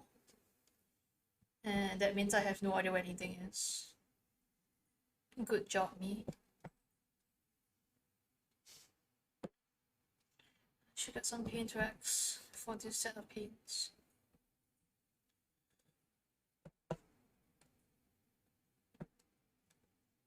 Ivory, dark ombre, jade, mahogany. Oh, I have two mahoganies. And I took my bright neutral grey just now. And that's my transparent white, dark purple. It would be a shame if I didn't buy the Olive Flesh tone even though I thought I did. Crying shame that.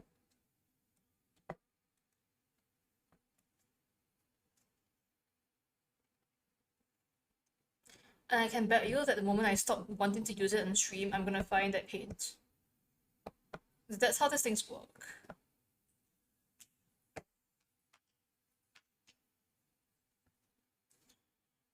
No, that go away blue black.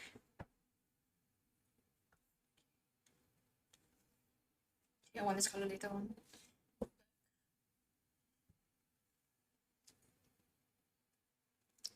Okay, so I was really smart. I figured that I might want to use the Olive Flesh just now, so I put it aside from the rest of my other paints where I was looking for it just now. Olive Flesh. I want to shoot myself right now.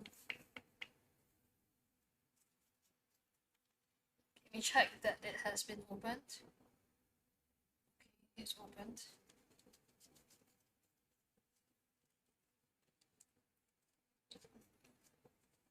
And clearly either the coffee is not working or I'm just half asleep. There we go. So you look at the colors, it's such a nice cold flesh tone. Perfect for zombies, unhealthy vampires, people that don't see the sun very much due to circuit breaker. Daily Dots of NTP archives. Do we have in Daily Dots of NTP clips? I don't think so.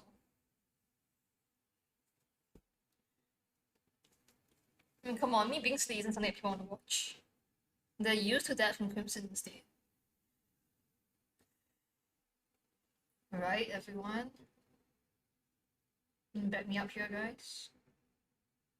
As you can tell, this color is a lot brighter, it's covering a lot harder, which means that I will need to take that color and blend it back down.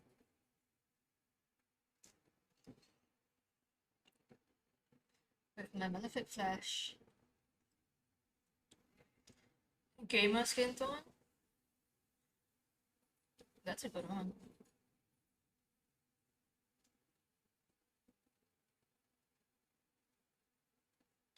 I guess it also really depends on what kind of gamers you're talking about. I know gamers that lift. Go in somebody often. You know, some gamers have amazing strength because they're used to carrying the entire team.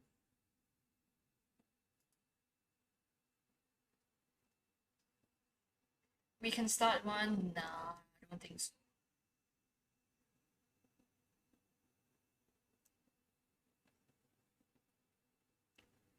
No one wants to see you being silly, Crimson. They're used to it.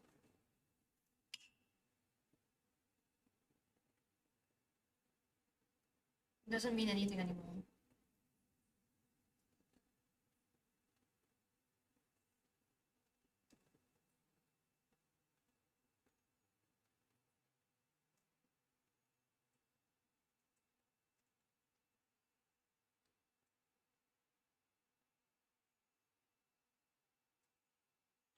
Compared to when I'm being silly and people just like, are you alright? Have you slept today? Or yesterday, and so on and so forth.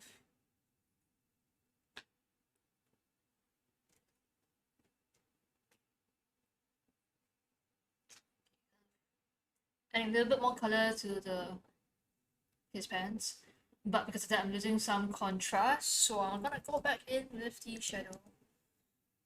I don't think so. I don't think so at all. I deny this idea strongly.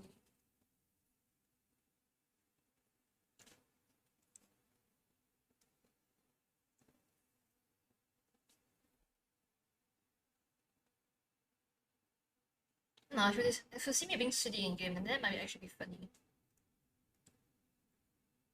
I think more people will be interested in me yelling at you in game.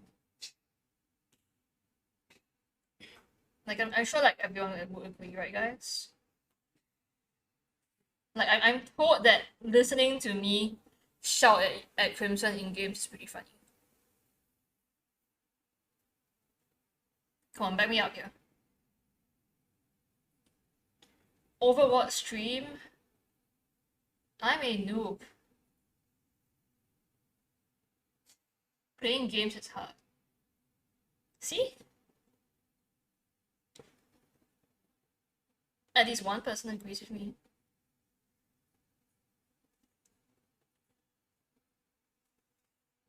Let me add one more person.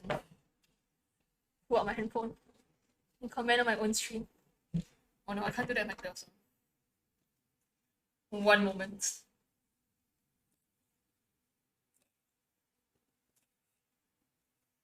It's not vote breeding as if it's only one person.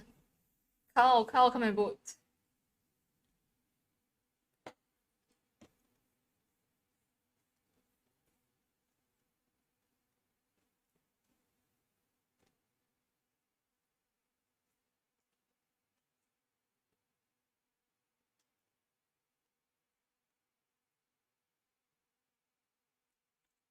Yeah, see, look, that person is talking sense.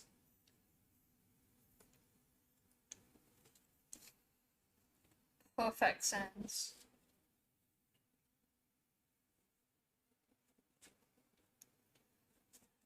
Not at all. Go ahead, inside check 1d20.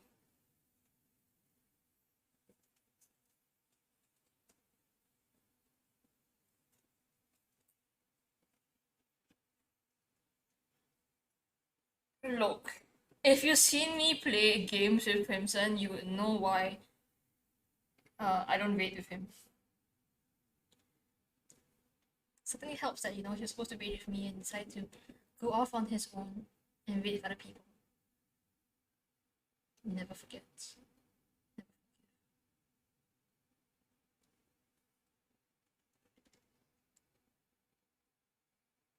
No 1d1000 yet.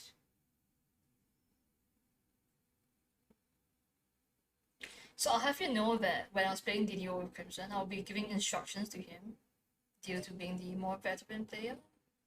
And he will consistently mess up.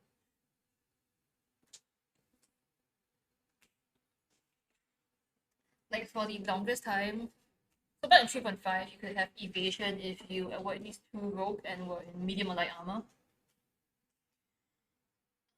In DDO, you have to go in light armor to get evasion.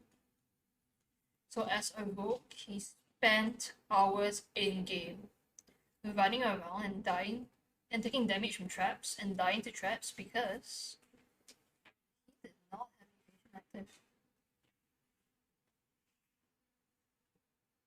Amazing, right? I see a bad manner. Is that you, Concestor?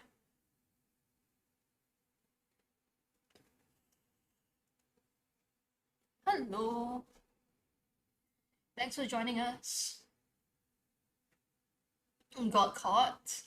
Weren't you guys playing in the invasion just now?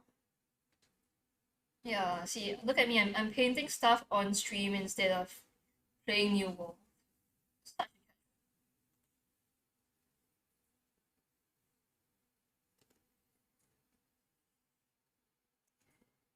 That big leaf forest, I think it was the hills, right? Civilian hills? Got a 9. So far we have a 12. You think I'm not lying? I truly mean that.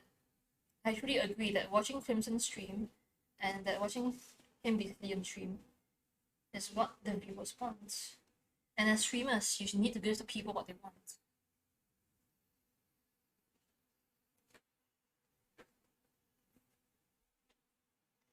To look more fun. Well, I'm just shitposting annoying people, so that does sound pretty fun. That's what I do most of the time anyway, even in D&D. Well, you think that, yeah, you wrote a 9 thing, you think that, well, I'm telling the truth is not all of the truth. See? I'm not technically lying, I'm just not telling the whole truth. I think that's also because I don't want people to clip my silly moments on stream. Please don't.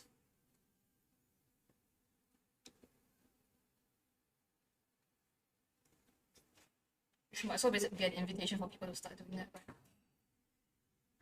Okay, right, so I am trying to work on his face a little bit. I think he looks better now. He looks less grey, slightly more alive, as a vampire can look alive. Let's highlight his nose and his jawline a little bit more.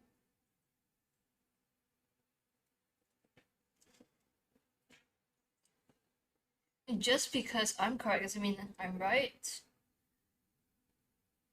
That's true. But what if I'm also right?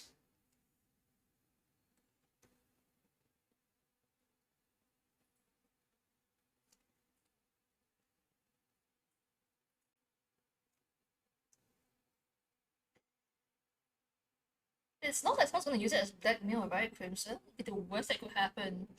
It's not like you have, like, I don't know, terrible, embarrassing pictures floating around the internet. How alive can a vampire be? I guess it depends on What vampire law you're discussing?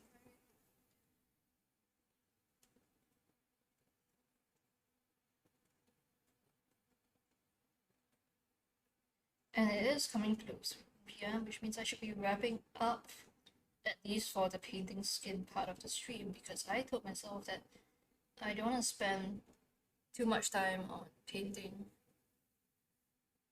Flesh, even though I know I'm going to spend a lot more time with it. Because I have also not finished like the rest of his face. I need to paint his eyes. I'm not sure what color I should paint his eyes.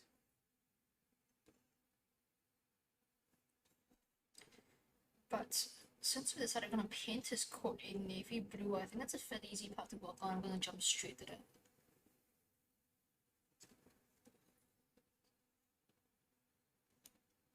So, colors I want to use for that. Kill blue black.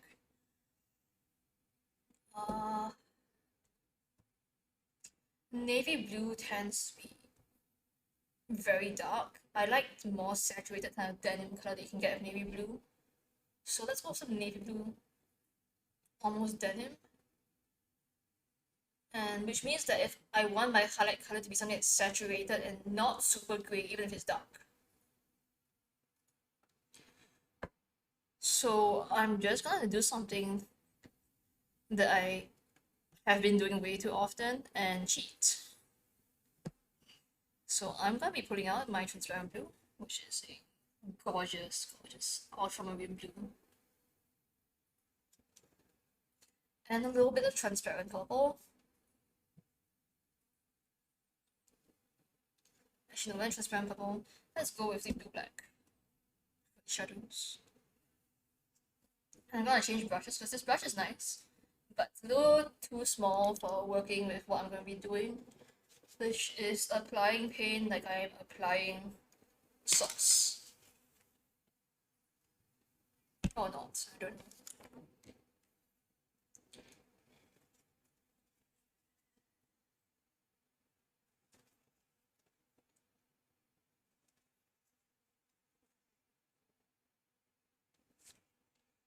So if the newer servers are down, what's the usual newer streams doing now this time? I'm curious. Maybe I should stream New World. 200 hours of watching me cut trees and skin Logo Doggos.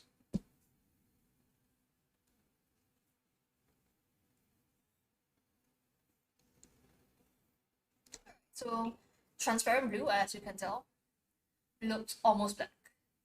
It's really dark, very saturated, and it's this beautiful blue color.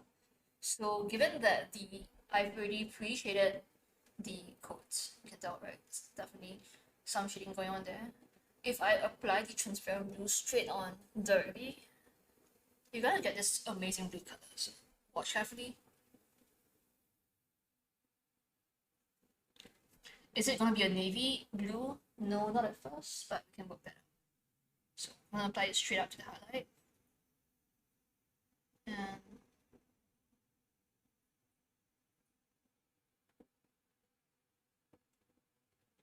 that beautiful saturated blue color. Right.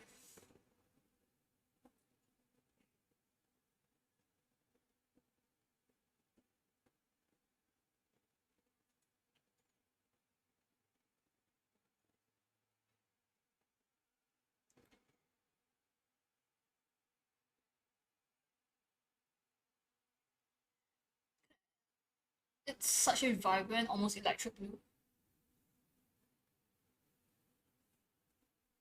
And one thing nice about this color is that because it's transparent, it's amazing to wet blend with. You just mix all kinds of colors in and get some good effects really fast. If you like watching miniature painting videos, James Bobble does some amazing work with the transparent colors, as well as Games Workshop contrast colors. And the man also paints amazingly fast. Like in the 2 hours that I spent messing around with the skin tones, he would have finished his entire mini.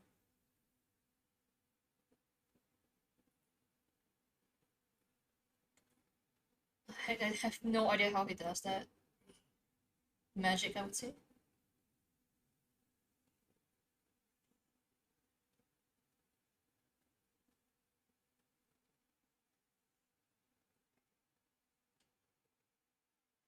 Be a little bit more careful towards the top of this, so I don't get any on his skin tone, which would not be ideal.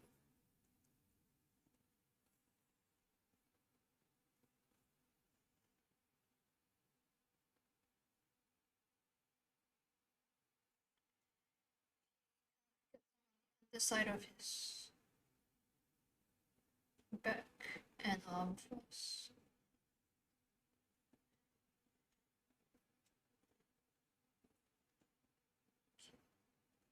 And then it's annoying to paint. Just this.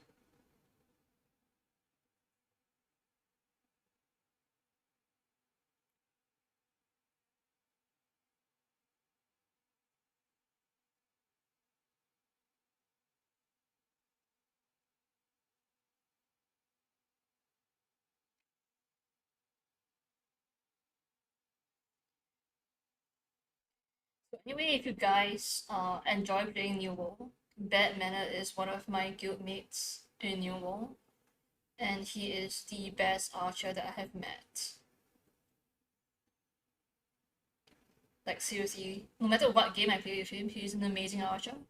Range DPS with some really good situation awareness in PvP. Like there are some things that you really just can't train into people if they're not aware of it. And one of the skills that's hardest is like knowing who to hit and when to hit. So target priority is crazy important. And that's relevant whether or not you're playing D&D or playing any other sort of game. Because you can say hit the healer, but the moment you start combat, people start panicking or trying to do their own thing, and they think that they're above that. Not really, no.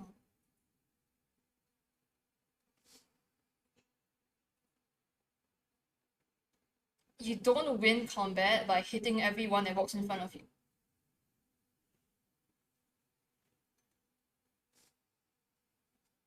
And as a DM, I think it's also very important that you learn how to play creatures with the actual intelligence score. But this can be hard if you can actually, roleplay the intelligence score.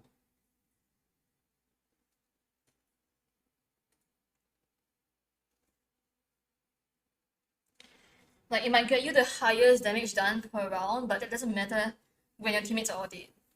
So, like, knowing who to hit, when to hit, and why you should be hitting them, as well as having that zone control, is crazy important. Like in Overwatch, you can run around chasing people with Genji off the point, but if your teammates have been wiped on point, that's difficult. Not gonna win. Has it? I don't think you're that dumb. Come on, I've met people that are a lot worse than you. In fact, I've played D&D with a lot of them too. And actual games. Especially Overwatch. So now that it's starting to dry, it's still this really dark and vibrant color. It's a little bit shiny right now, so you can't get the full benefit seeing how good it looks, but wow, I love this one. So good.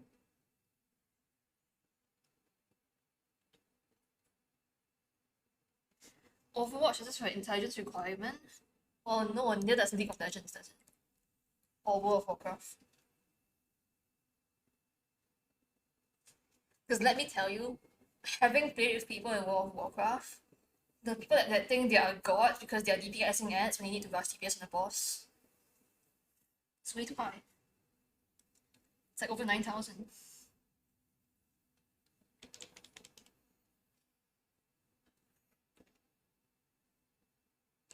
Like, this is one time I was in a raid on my hunter, and it was a Beastmaster hunter. Like normally people hate the Beastmaster pets because they would haunt off the tank, right? And you want the boss that's focused on the tank. It just so happened that the tanks couldn't do mechanics, so they all ended up dying. And my warlock friend and I, well, Crimson and I, along with like one other person, soloed, okay, trilled the boss for like the last bit of his HP just to secure victory. And that was because the tank was too busy going, oh my god, I need my mechanics on my tank, how am I dying? Why is no one healing me? Oh, dumbass, that wouldn't be a problem if you were standing in the right place at the right time. Right. And it's always the DK or like the warriors, right? Like, oh, running around is so hard because I'm a MIDI character. And maybe stop running around more and position yourself better. It's like trying to play Alterac Valley and or RRT Basin and people just feel alive. Like, sure, you can be a big, strong Death Knight that will kill anyone that gets within range of you, but I'm standing on the hill shooting down at you, and by the time you run out to me, you're dead.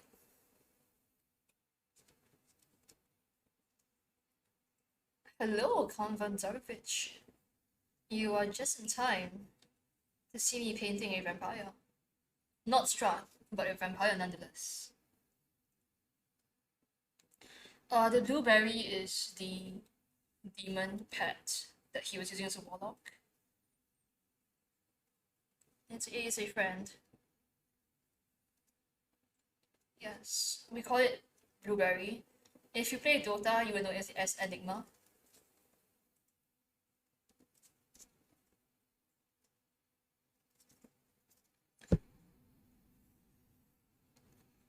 Like most of the time when I'm playing MMOs, I try to play a more chill kind of gameplay because I realize that if I play seriously, I'm gonna get tilted by people being silly. Which is why I'm a casual new.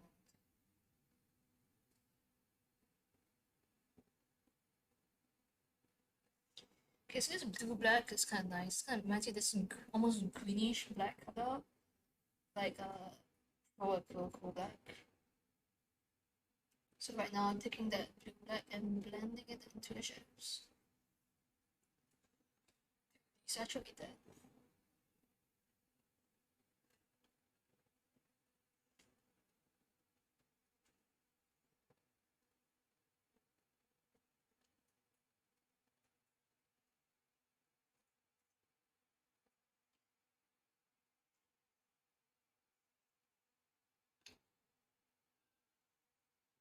It is blue and looks derpy and hot. I suppose if hugging demons is your thing, and it would be since you're age lots.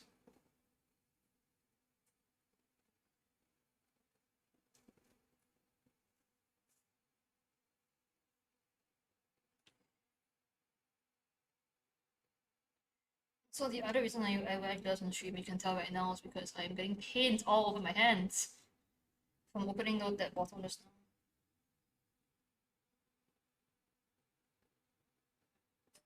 now. Not good.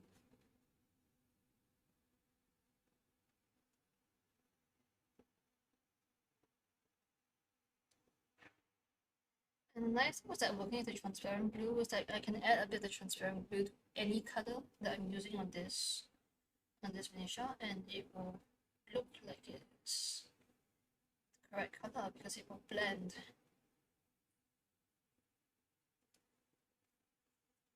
In fact, some painters actually use this technique in a really interesting way, where they add one color to every single color that they use to paint a miniature, so that it's all similar in color. So it's really good for if you're painting miniatures with a certain color scheme and you want it to look warm, so you add maybe that one red to everything. Or maybe you want it to look really cool, so you add green to everything. I believe it's called adding a mother color. which has lots of interesting puns you can add in there, which I will avoid making.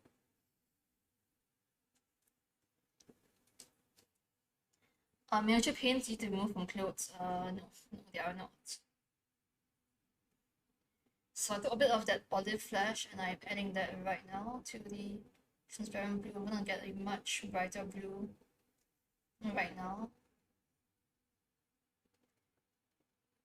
And I really should be using a blue that's so bright because I want to paint a navy blue, but this is fine. I'm just gonna take that transparent blue later on and bring this back down.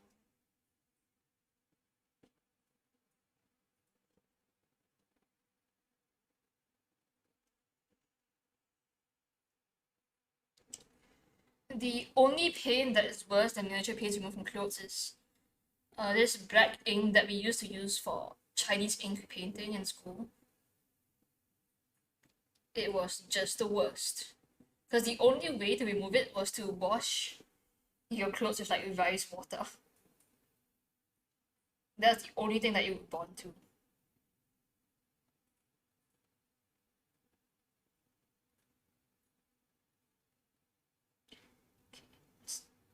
Messily applying highlights with a giant brush.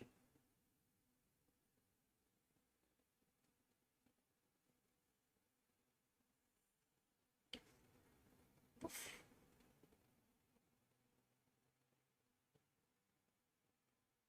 Nice desaturated kind of olive color.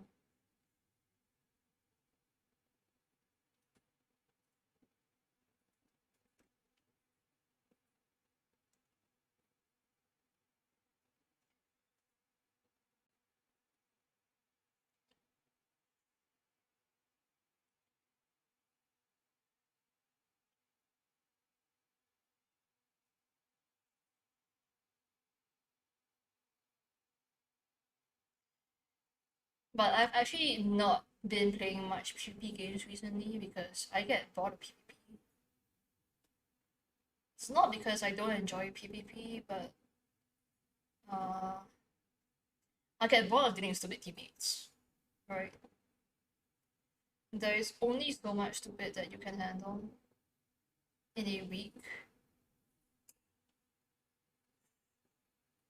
You probably have to handle more if you're a dungeon master.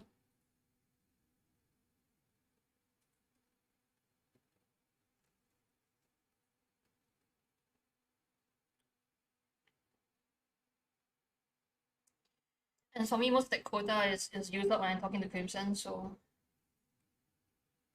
it's tiring.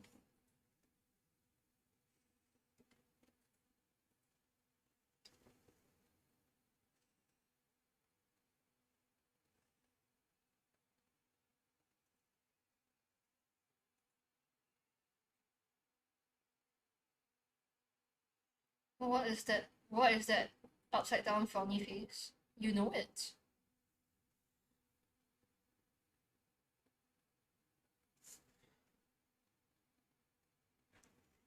Can get some H highlights done on this fabric.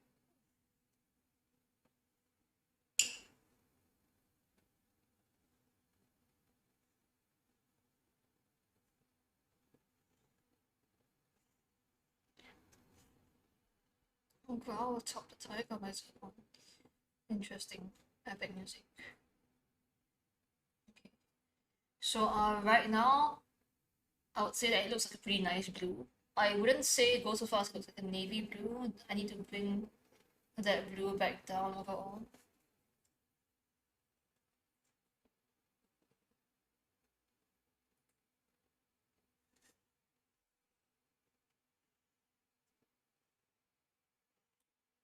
But I can totally highlight the front a little bit.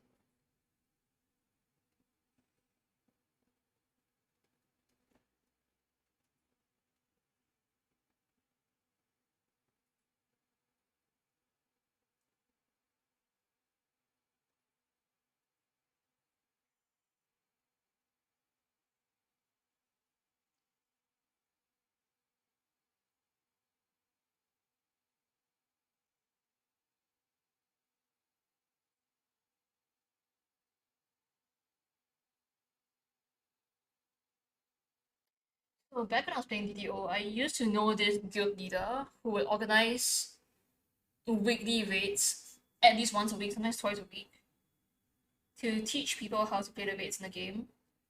And she was just the most amazing and patient person I ever knew. Seriously. Like, that right there is a high tolerance for stupid.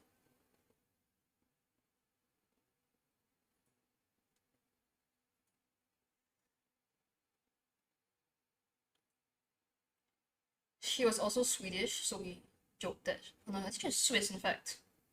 So we used to joke that she was like Mercy in Overwatch. I suppose she would have to be. She was also an amazing healer. I know this because she saved my life when I was tanking. And when I was DPSing. Basically, whenever I played.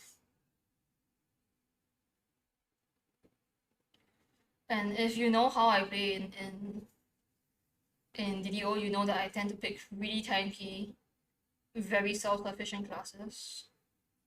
Even if I can't tank, I can heal myself, so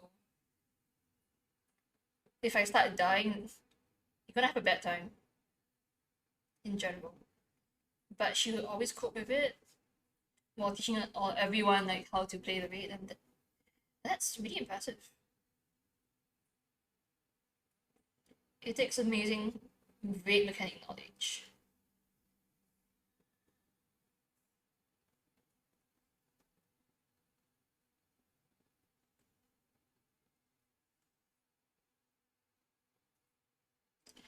And this because a lot of the fights in DDO are not actually DPS checks.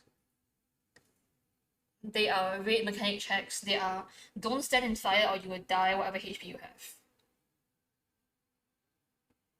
So those are always difficult to learn. And they're even more difficult to run. Because all the DPS in the world won't help you with your date. But of course, if you have no DPS, you will also die. Because enrage mechanics exist.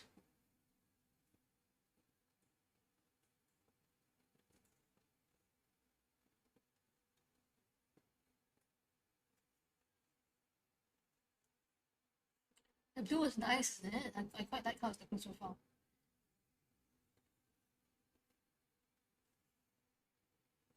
Especially now that it's started to dry a little bit, you can see the color a little bit more clearly. It's very soft on matte.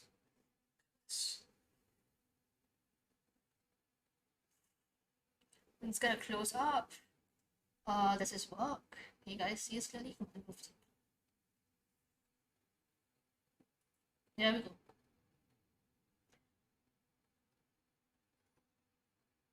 I think it's quite a bit of work, I would say. Need to blend this portion a little bit more.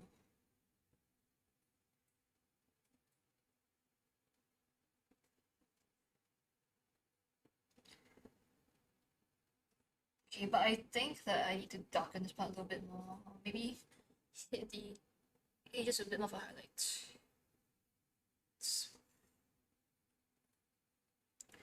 Okay, I'm gonna blend this part, and it's gonna look super bright at first, but okay.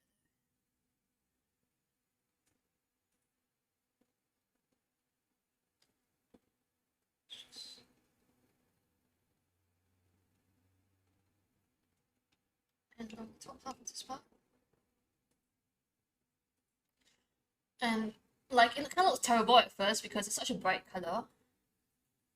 So you need to just trust the process. And what I'm gonna do is I'm gonna take the dark blue again and go back over. And this will blend it back down.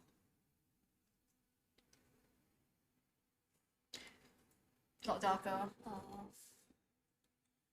I might want to take a bit of black or dark purple and maybe go in at the fold a little bit more, but saturation is pretty.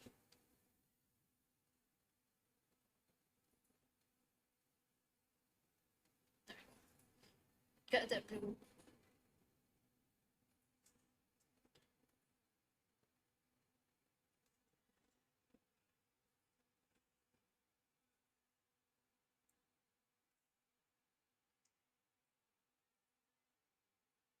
And that's because really sharp highlights tend to look really good, especially on camera. So, but a lot of people focus too much on blending and not enough on the placement of their highlights and shadows.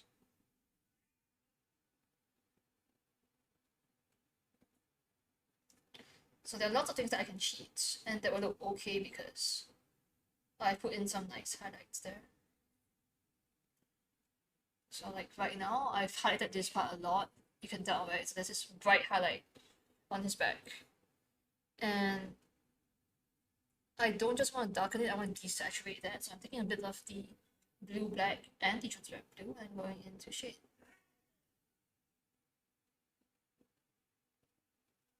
That part.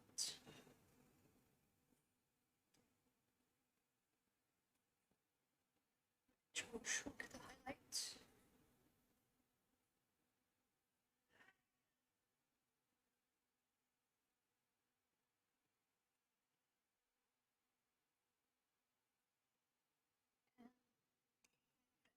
Brings it down quite a bit.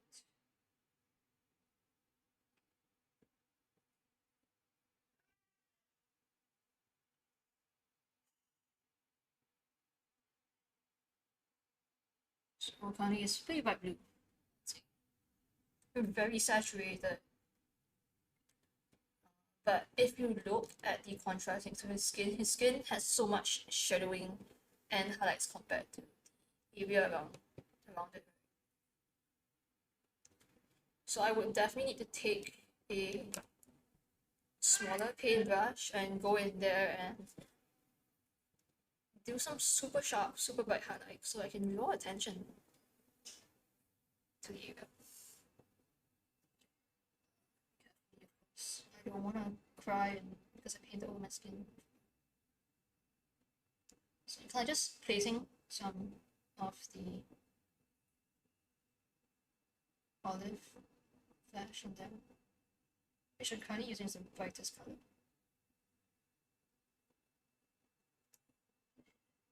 So this is the part where you're like, this looks horrible because it's just a blotch of white, or near white on there. Take your other color and start blending up what's into it. See?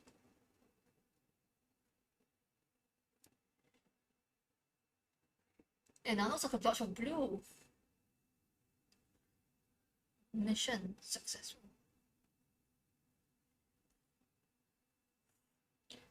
And now I'm gonna wash off my brush. Take more of that dark blue. Mix a little bit of that blue black and keep blending downwards. So I got a nicer gradient in there.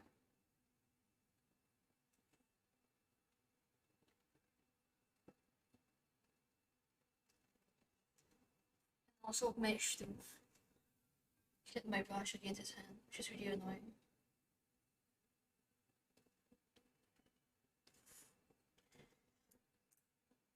And you can kind of see like the side of the miniature has that highlight that you get when you hit something with that beam of light, right? So and just that what I try to do is that I having the light on his chest not match the light on his coat. So I need to blend the other color down a lot more.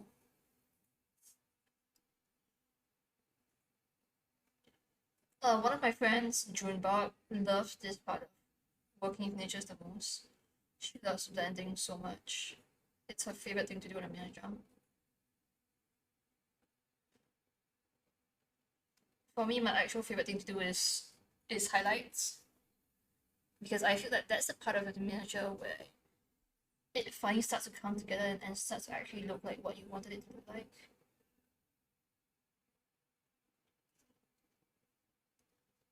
And even if you throw your highlights on in a really harsh manner, I think that just having highlights tends to make the miniature look good.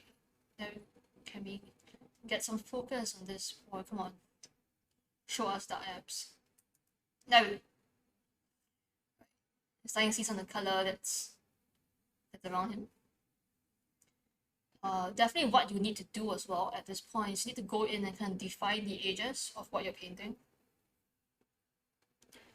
so that it doesn't just blend together as like one blob of blue. And how I'm gonna do that? How you tend to do that on a miniature is that you have edge highlight and you have shadowing along whatever you're painting. So in this case, I'm gonna take the brush, make sure I have some light blue mix, and hit this edge with a highlight. And this will help me define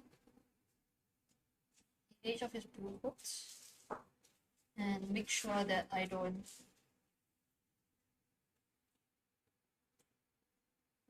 kind of like mess up at one part, which I definitely already have. This is where I hold my breath and try not to paint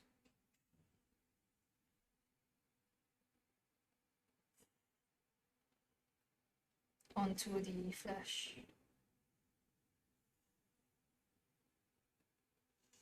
It's only slightly nerve-wracking.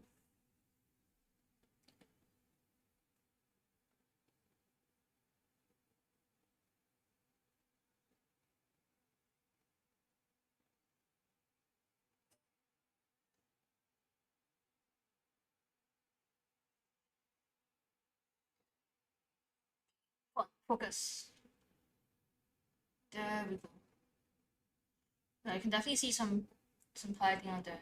I think that if I want to get some super bright highlights, I need to go in and do my highlights a lot brighter. So have a little bit of tiny bit of blue on my brush, but it's mostly that olive flesh tone. So let's get them highlights done.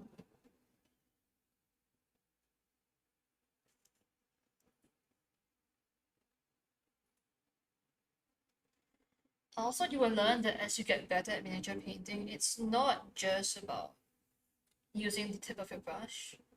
You also use the side of your brush, and in fact, use the side of your brush a lot more. So when you try and get such precise results, I can try and do on here. See? Okay, it's a bit more just to focus.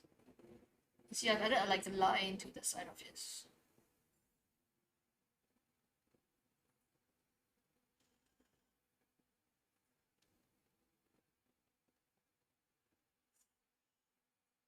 I'm gonna add one line here as well. And it is bright.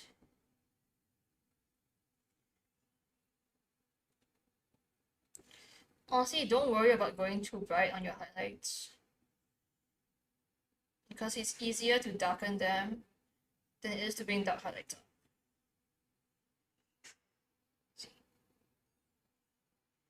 And also, you need to know that acrylic paint tends to dry darker than when you apply it.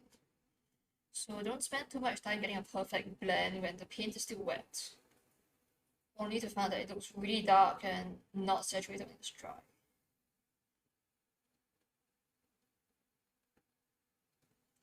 This is because the acrylic medium tends to be white, and every color we mix it. When you have a white medium, it's going to look more saturated, it's going to look brighter. And you're going to think, oh wow, it looks so bright and saturated, and then you let it dry and go, where did all my saturation go? Why is it so dark now? Come on, focus, yeah. So I've been using that olive because I had a little bit of blue still left over, and then it kind of blended to blue. You can tell that there's some shading, there's some highlighting going on in there. And I'm gonna take a bit of the blue black and give myself more shadows. Interesting shadows.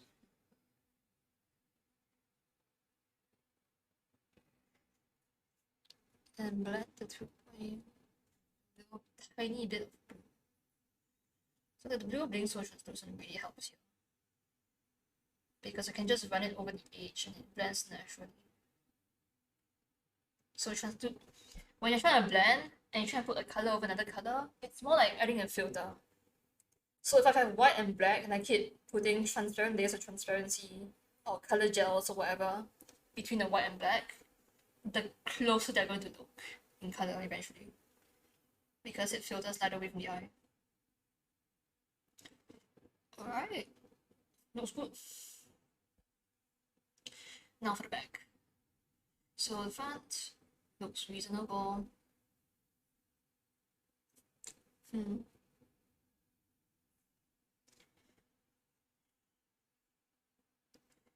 I think I could still use a little brighter highlights or some parts.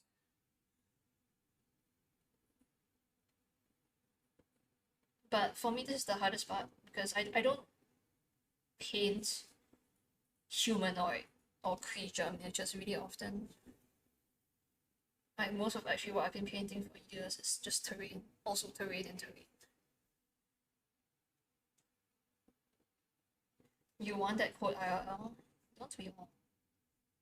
A nice leather coat or a nice denim coat. Looks pretty good. And I like the color of it. Like blue is my favorite color.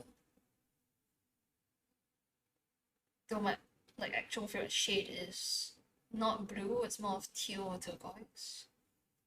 Absolute favorite. But I use that too often in painting miniatures. So I'm making a conscious effort not to use that. Maybe I'll use that in the highlights of this guy. Okay.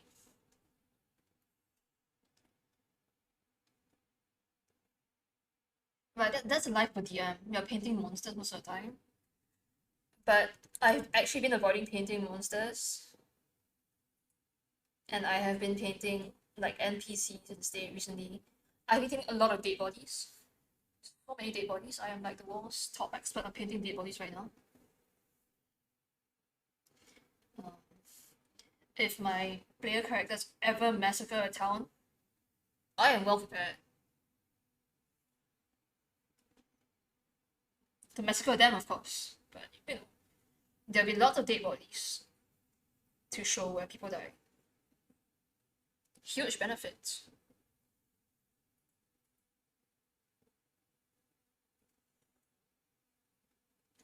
So right now I've been taking that olive flesh that I used to highlight stuff just now, mixing it with the Malefic Flesh, and I am painting his gloves. Because so early on I thought the gloves were flesh until I realized that they were not. So I'm just reusing some of the same colors so that it feels like human flesh. Or slightly, inhuman flesh.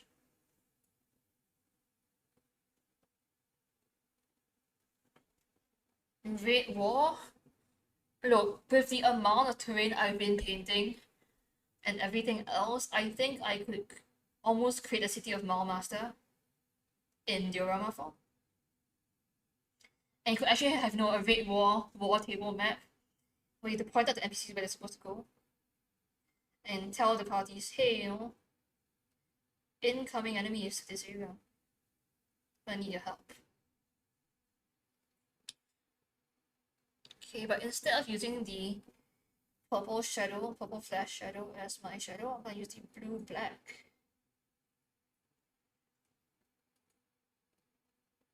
Oh crap, too much. Wash off, brush, and go back in. I do. In fact, I was actually thinking about doing a stream where I only paint terrain because I have so much terrain. And in fact, a lot of it I've been meaning to paint out so I can put up for sale in my store.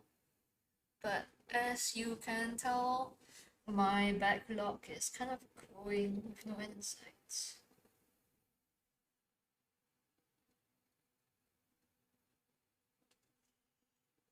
And I do have some really nice terrain that I painted up, but it's a bit hard to use it sometimes because not every mod has a space for it. Lots of terrain that you can see behind me in the shelf, I painted up myself. Some of it is paper craft, that's assembled. Some of it is 3D bricks that I've painted. Some of it's also like, you know, plastic kits that I've painted up. And I'm just gonna stop and start writing my terrain because that's important. Where do I start? Oh, no momento. So this was a piece that I figured would actually be really interesting to talk about because I painted this at the start of the year. And like for the longest time before that, I hadn't figured out my actual workflows for painting. I didn't want to paint my terrain because it was a lot of painting to do, and I didn't want to use my airbrush because I hadn't quite figured out airbrush cleaning and airbrush maintenance at the point. But at the start of the year, during the lockdown, I figured I was gonna bring something back home and work on it. And this is what was the result of that. So this is the Haunted Spires from Word Games, who are the makers behind Malefic, and the other side.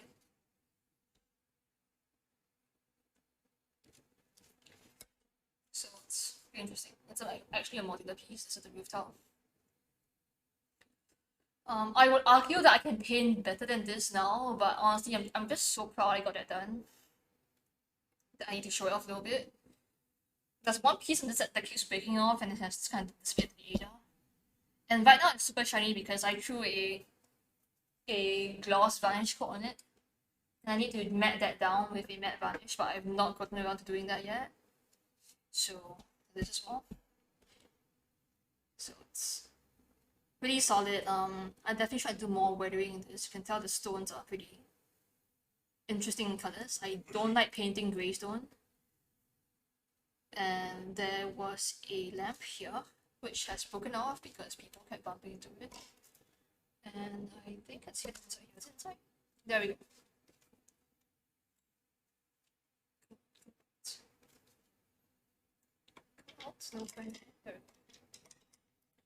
So this part right should have a lamp on here. And this was the first time I painted a fire effect ever. Other than like on some campfires that wasn't even really painting seriously. But this is the first lantern I ever painted, and I was really proud of this. It's supposed to attach on this guy's nose, but it broke off at that point. And this is the front door.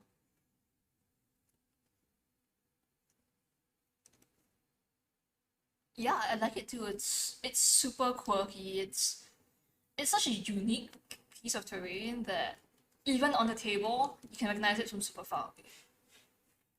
And of course it's modular, and the inside has detail as well. So I actually painted that broken mirror.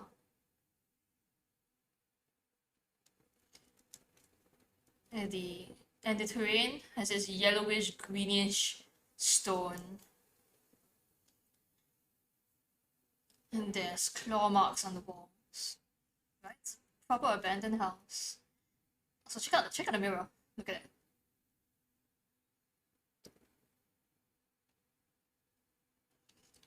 it. That really was a huge jump for me in like learning how to do edge highlighting and going a lot brighter. Also, hi, Can't Fly TV.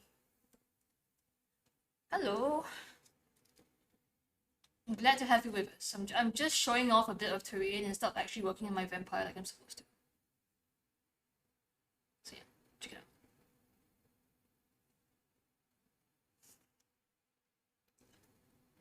And like I got a really good reception from this in most of the groups that I posted it in. They really loved how it looked. And I think that was a huge motivator for me to keep painting. Because I realized that, hey, I'm not a terrible painter. I don't think I can call myself a good painter or, you know, a pro painter yet, but even if you're not a good painter, if you put in the time and effort to work on your painting using techniques that are accessible to you, you can still put out something that people like. And that's important to me. Like, don't be discouraged just because someone spent 20 hours painting a mini, or they painted something a lot better than you in 2 hours. Like, it doesn't matter as long as what you put on the table, something you like, that you enjoy, and you can be proud of. And for a lot of DMs, and like a lot of DMs that say, hey, no, I wish you could paint as good as you, so that my painters could enjoy my work. And honestly speaking, your players are not that discerning. Just having paint or having a miniature on the table is good enough already. Oh, thank you. I don't think I'm a good painter right now, but definitely working up to serviceable and maybe even better soon. And when it comes to painting things that I know about, I'm definitely a lot better. So like painting blue, used to it. If I were to paint this coat red, I would be crying internally, right? Also, I think we have a lot of first-time viewers today, so we have Climb Fly TV as well. So, how did you fly in? How'd you find us? Or find me? Talking to myself on stream.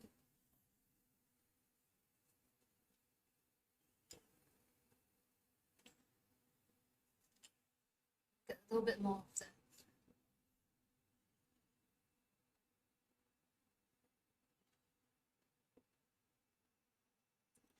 And I think that my standard as a Dungeon Master when I paint is that it has to look better than a pre-painted miniature.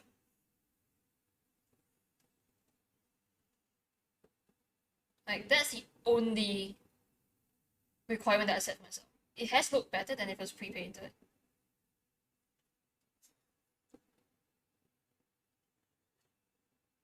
Which luckily isn't too hard to hit. Especially if you've seen some of the pre-painted miniatures out there. It's not that they're bad, it's just that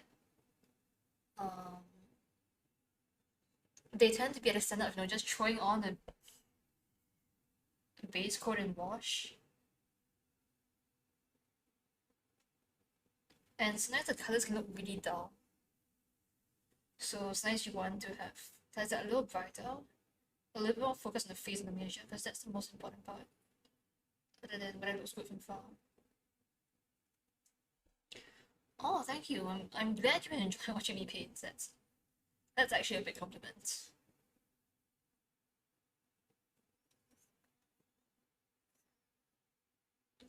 I hope that it's educational as well. And honestly, thanks for dropping by despite the different time zones. Like, it really makes me happy that some of you guys are, waking up early or just making sure to set some time out of your day to come by and hang out on stream. I appreciate that.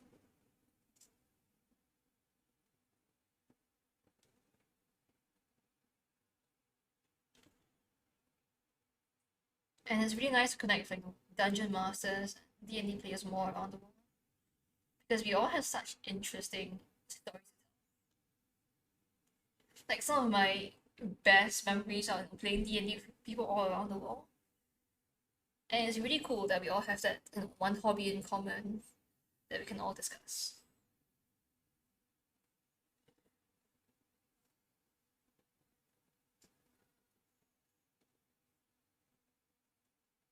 Or if you're a dungeon master, we can all sit and agree that players are dumb.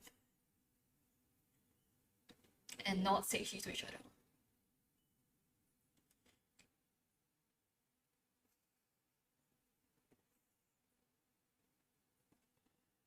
Am I wrong though?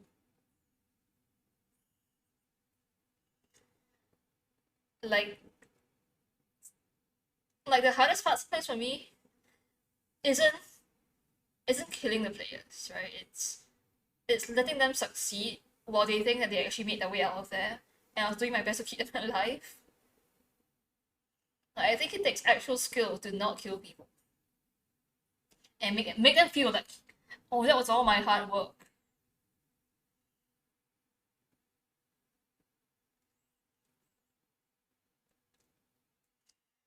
like building up that tension and keeping it there as a dungeon master is so difficult. And as a newbie dungeon master, the easiest thing to do is to accidentally kill your party. Like we've all heard stories of that, right? Someone goes, "Hey, D&D is so fun. I want to try playing D&D." All right. My friends are all level 1 and 2. Let's play this fun module. It's called Lost Minds of Andelva. And that's how your entire party wipes the goblins and dies. Like, don't get me wrong, the goblin ambush is really fun, I love it, but also, like, knowing when to fudge a roll and when to pretend that your mobs are low on HP is a skill.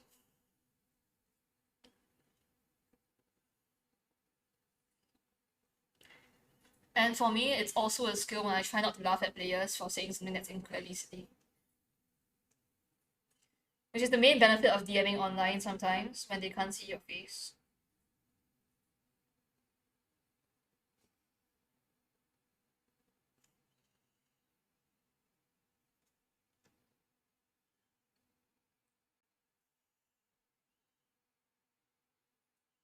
Besides, my face just goes, okay, well, that makes some sense. Perfect sense. Why don't you continue hitting the lich with negative energy?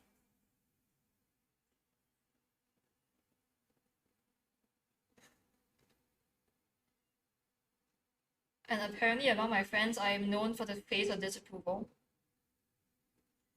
So I think that if people actually played D&D with me in person and kept seeing that face, they would be really bothered. But I'm a nice person, I wouldn't do that to them. Right? Right?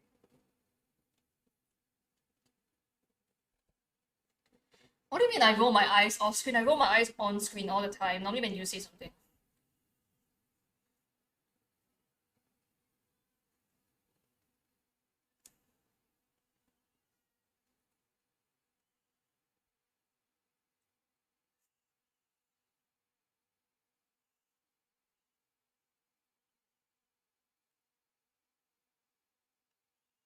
I mean, the only downside is that I actually haven't been playing D&D as much because people find it really stressful to play with me. Like, because Crimson and I are the admins for, or one of the admin team members for our server, our Discord server, and people feel really intimidated when you sit in their games or play in their games. So I would love to play some D&D, but also being around stresses people out, which makes me quite sad actually. Like, how is playing with me stressful? I think it's very relaxing.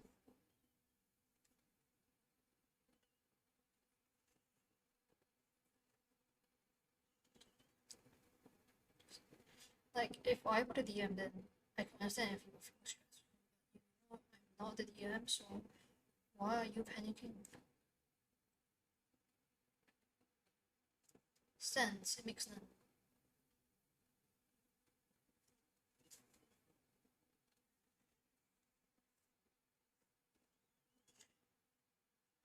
This music is oddly suited.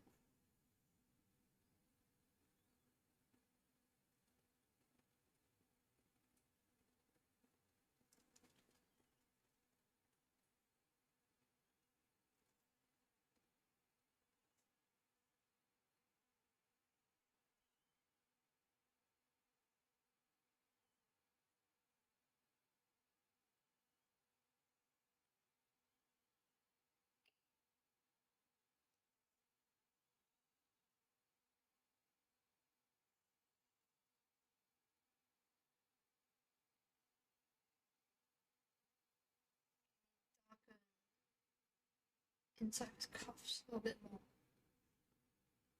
Why? Because I just highlighted it and I hate myself and I need to go back and do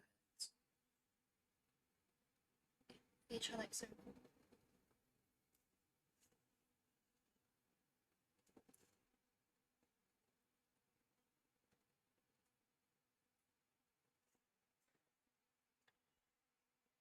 Do you want to run something for me?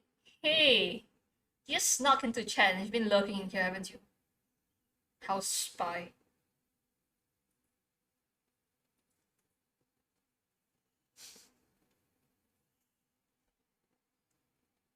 Oh, just in time to hear me complaining about wanting to play D&D, but I'm not getting a chance to. I really wouldn't mind if we wanted to. We could run it on the server and let people listen in. I think people have been asking us to play D&D, but also they're too scared to talk to us. So don't ask me how that works. I really want to play D&D with you, but I'm too scared to ask you to play D&D with me. So I'm just gonna stand around and talk to people about how much I want you to play D&D with me. And hope it gets around to you sometime. It's not how it works.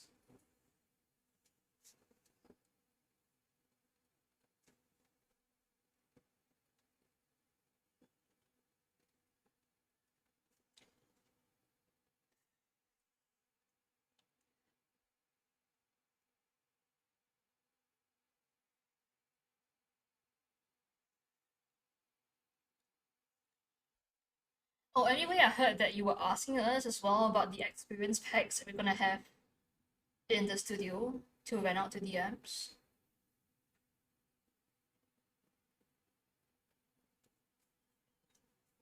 So, a lot of that are the cool toys that I have been building up over time.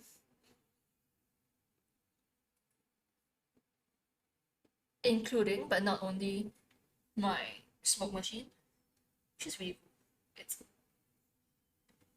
like, I don't know about you, but pressing a button and having smoke come out on cue is just makes me happy.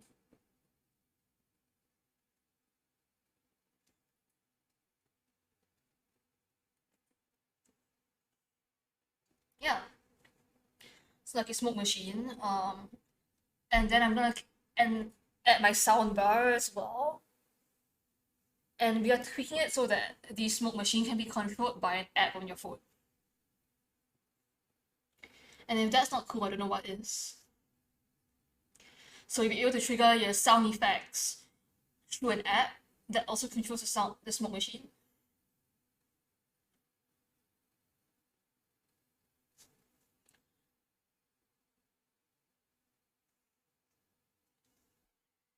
And also like some of the terrain that I've been painting.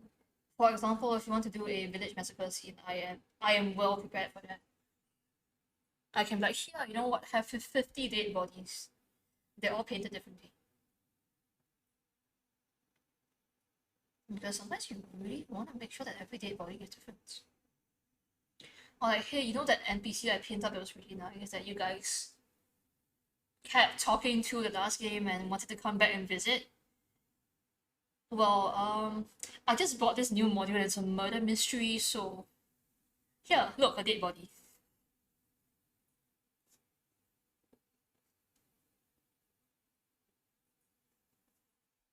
Just DM things. Okay, I spent quite a bit of time on refining this. What do you guys think? It doesn't look a lot more interesting now. Okay, I think I need to kind of highlight the alterations a little bit.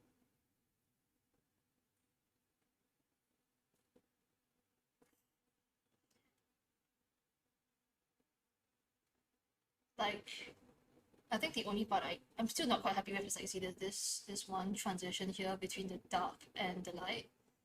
I think I need to smooth that out a bit and maybe darken this part so that as the fabric folds back down, you have that hint of the shadow in there. So I'm gonna take a little bit of that blue and adjust that.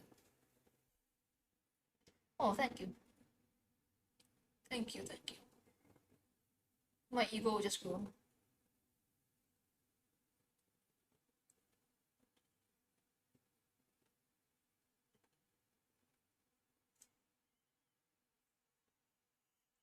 Man, real talk, I want this coat in real life. But because I already painted the coat blue, I don't think I can do his pants in the same color.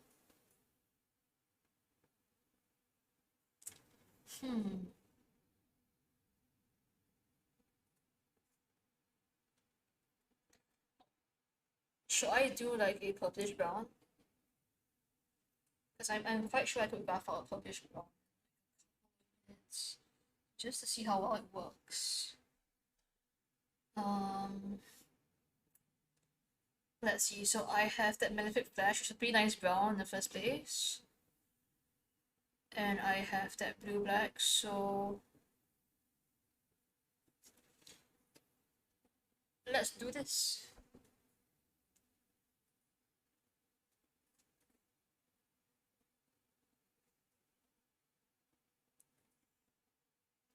But either way, the stream will probably be ending maybe 10 minutes or so. Because I should probably head back from the studio on time for once. And it's getting pretty late for us over here in Singapore. Not that we're gonna go sleep, because sleep is for weak.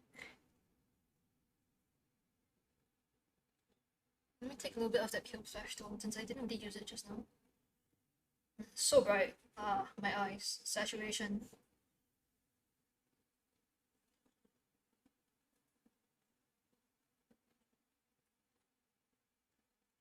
Like, it's so bright, but also not super saturated because it's meant as a highlight for a flash tone.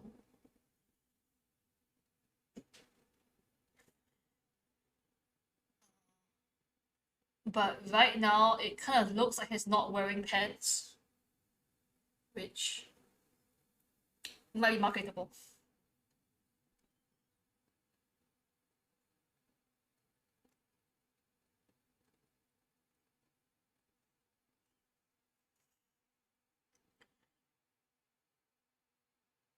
I'm just saying that vampires not wearing pants might be very popular with the right audience. And also in my group's band of Strat, he showed up wearing a nice pair of skirts and stockings, a nice dress, in a dress that was stuffed with like bought up socks. And the party was not expecting it.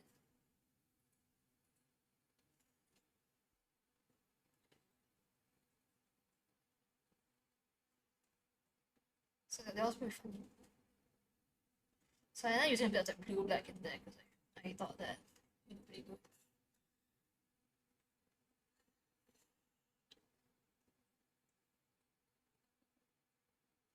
I'm just highlighting it with pale flash. So it kind of looks like this greenish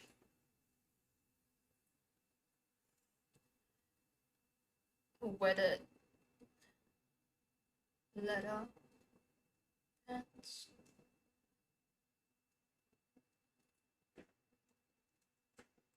I mean, it was pretty funny because that was right after the party had snuck into his castle and robbed him blind.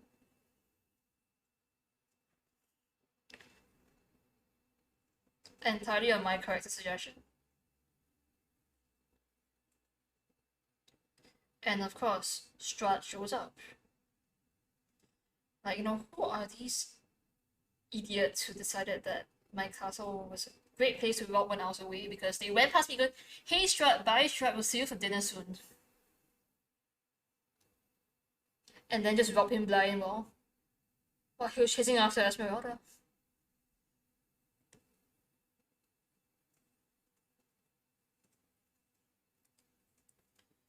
Oh yeah, absolutely. So we might be using this miniature as a villain in the future.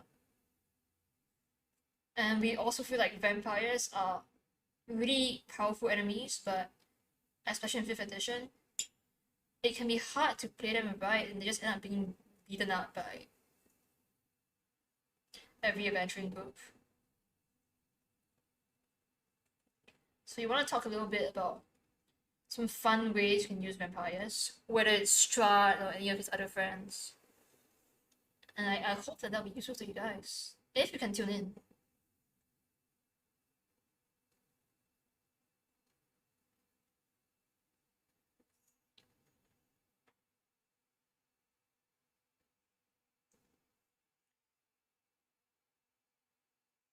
Because I'm told that the way we run vampires can be quite terrifying. Which to me just sounds like, hey, that's such a fun time.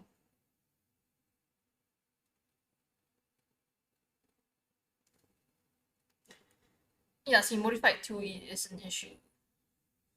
And I also like a certain vampire from a certain adventure in Tales of the Yawning Portal. That's a fun fight.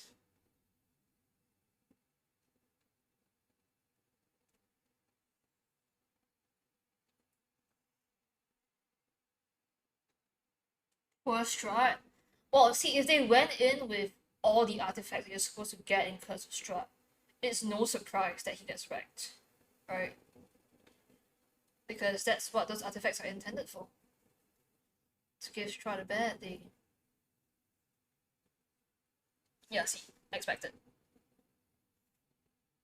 And also Strahd, as written if you run him with the normal stat block, can be fairly weak. But if you run him wearing all the items that he has in his castle, now that Strahd is a different beast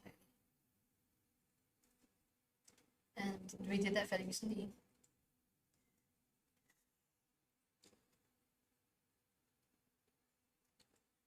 So we run our version of Castle Ravenloft called the Raid on Castle Ravenloft sometimes, and that strat's really fun to fight.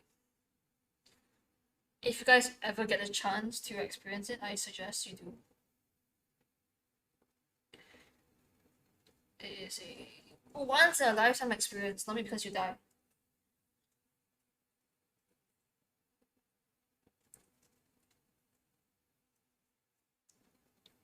We might be offering that as an online game as well sometime soon on our Ko-fi page. But that depends on the demand for it as well.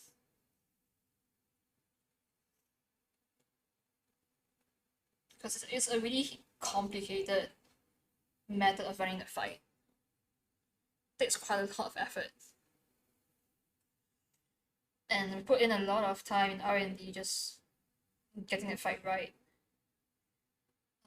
I think I spent like 3 to 4 sleepless nights just listing out items, listing out stat blocks, changing things around, creating new encounters for the castle.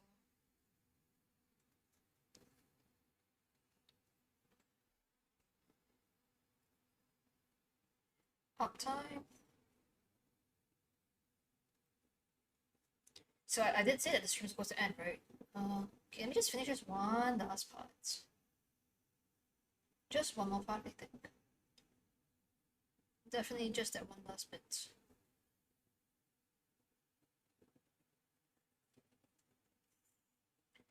So it's not painting this.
And then a little bit of mix of this and highlight the inside of his pants look a little shiny, shiny pants.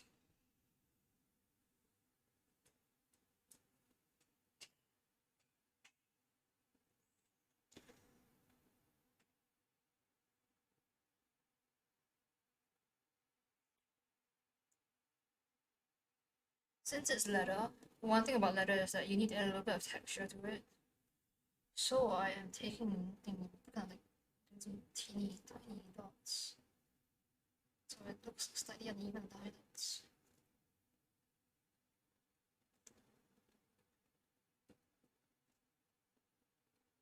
And it's just quick and dirty letter. I've definitely seen better attempts at doing this by better painters. I think this will work for now until I work on painting more of this miniature.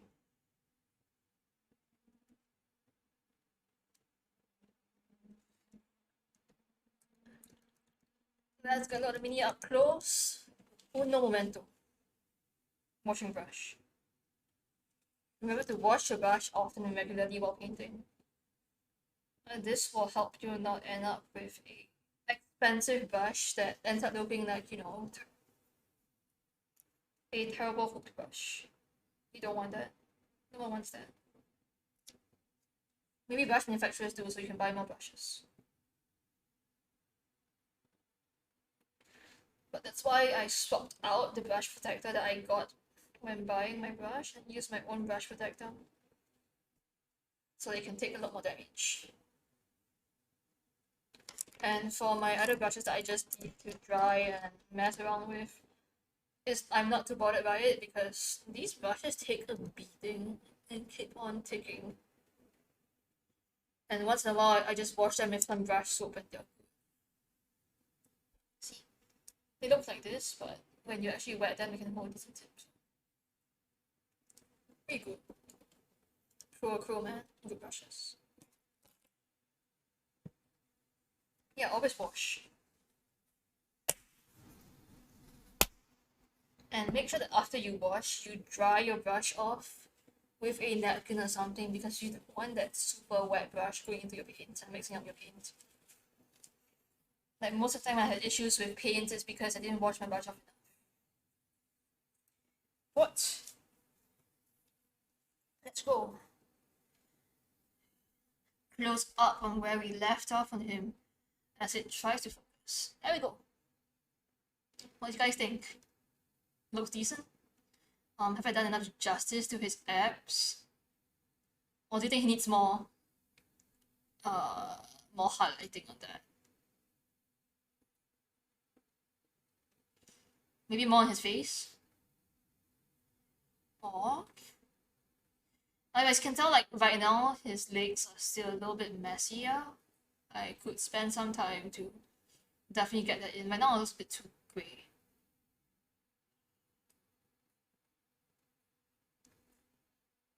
And as you can tell, I highlighted the label of his coat really harshly. But I could spend some time to maybe blend a little bit of his collar down to his label so it's a bit more correct. So these are like the small things that I can do the next time I'm painting him. I might fix him up before the next stream, but hey, I am pretty happy with how it looks. This is my first time painting with the Vallejo Nocturna paints, and honestly, since like the first time I tried them, which was like, back when I was a noob baby painter who tried to paint yellow and black and had a terrible time with that, I think that this looks pretty damn good in comparison. Are there things that I would want to spend some time cleaning up? Yeah, definitely. For example, I would want to highlight like this little part in the center of his coat a little bit more, so it's more correct when you see from the top down.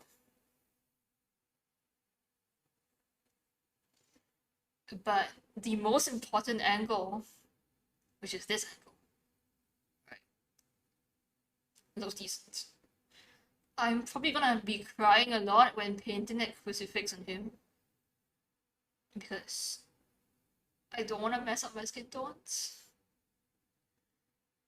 But we'll see how that goes. Yeah. So I'm not sure if I'm gonna be painting this guy on the next stream. What do you guys think? Should I continue finishing this and trying to get it done and paint up his purple bird? Oh no. Focus again. Focus. There we go. Like, should I be working on this guy? Should I move to something else? Because I was thinking about doing maybe an additional stream where I would paint terrain and talk about what it's like for me to be a DM, which is quite rare because I don't DM very often. Tavern Goblin. So should I finish this guy or paint the Tavern Goblin? It's a showdown between these two minis. Right. But look at the face of that goblin. Terrain painting? Yeah, I can definitely do that. I'm not sure if I want to do it on my weekend stream or if I should set up maybe another time for the stream where I can just casually paint some terrain and talk nonsense. But I'll think about it if you guys can. So I know that most of you guys can only make it on the weekends, right? So maybe I'll just paint a little bit of terrain on the next stream in between working on this guy. And the goblin can be something for the next couple of weeks because compared to painting this guy, the goblin's gonna be fast. I can finish him in like 2 hours, maybe 3. That's what I say, and I'm gonna end up spending 4 hours on painting a goblin to make sure that he's as hideous as possible.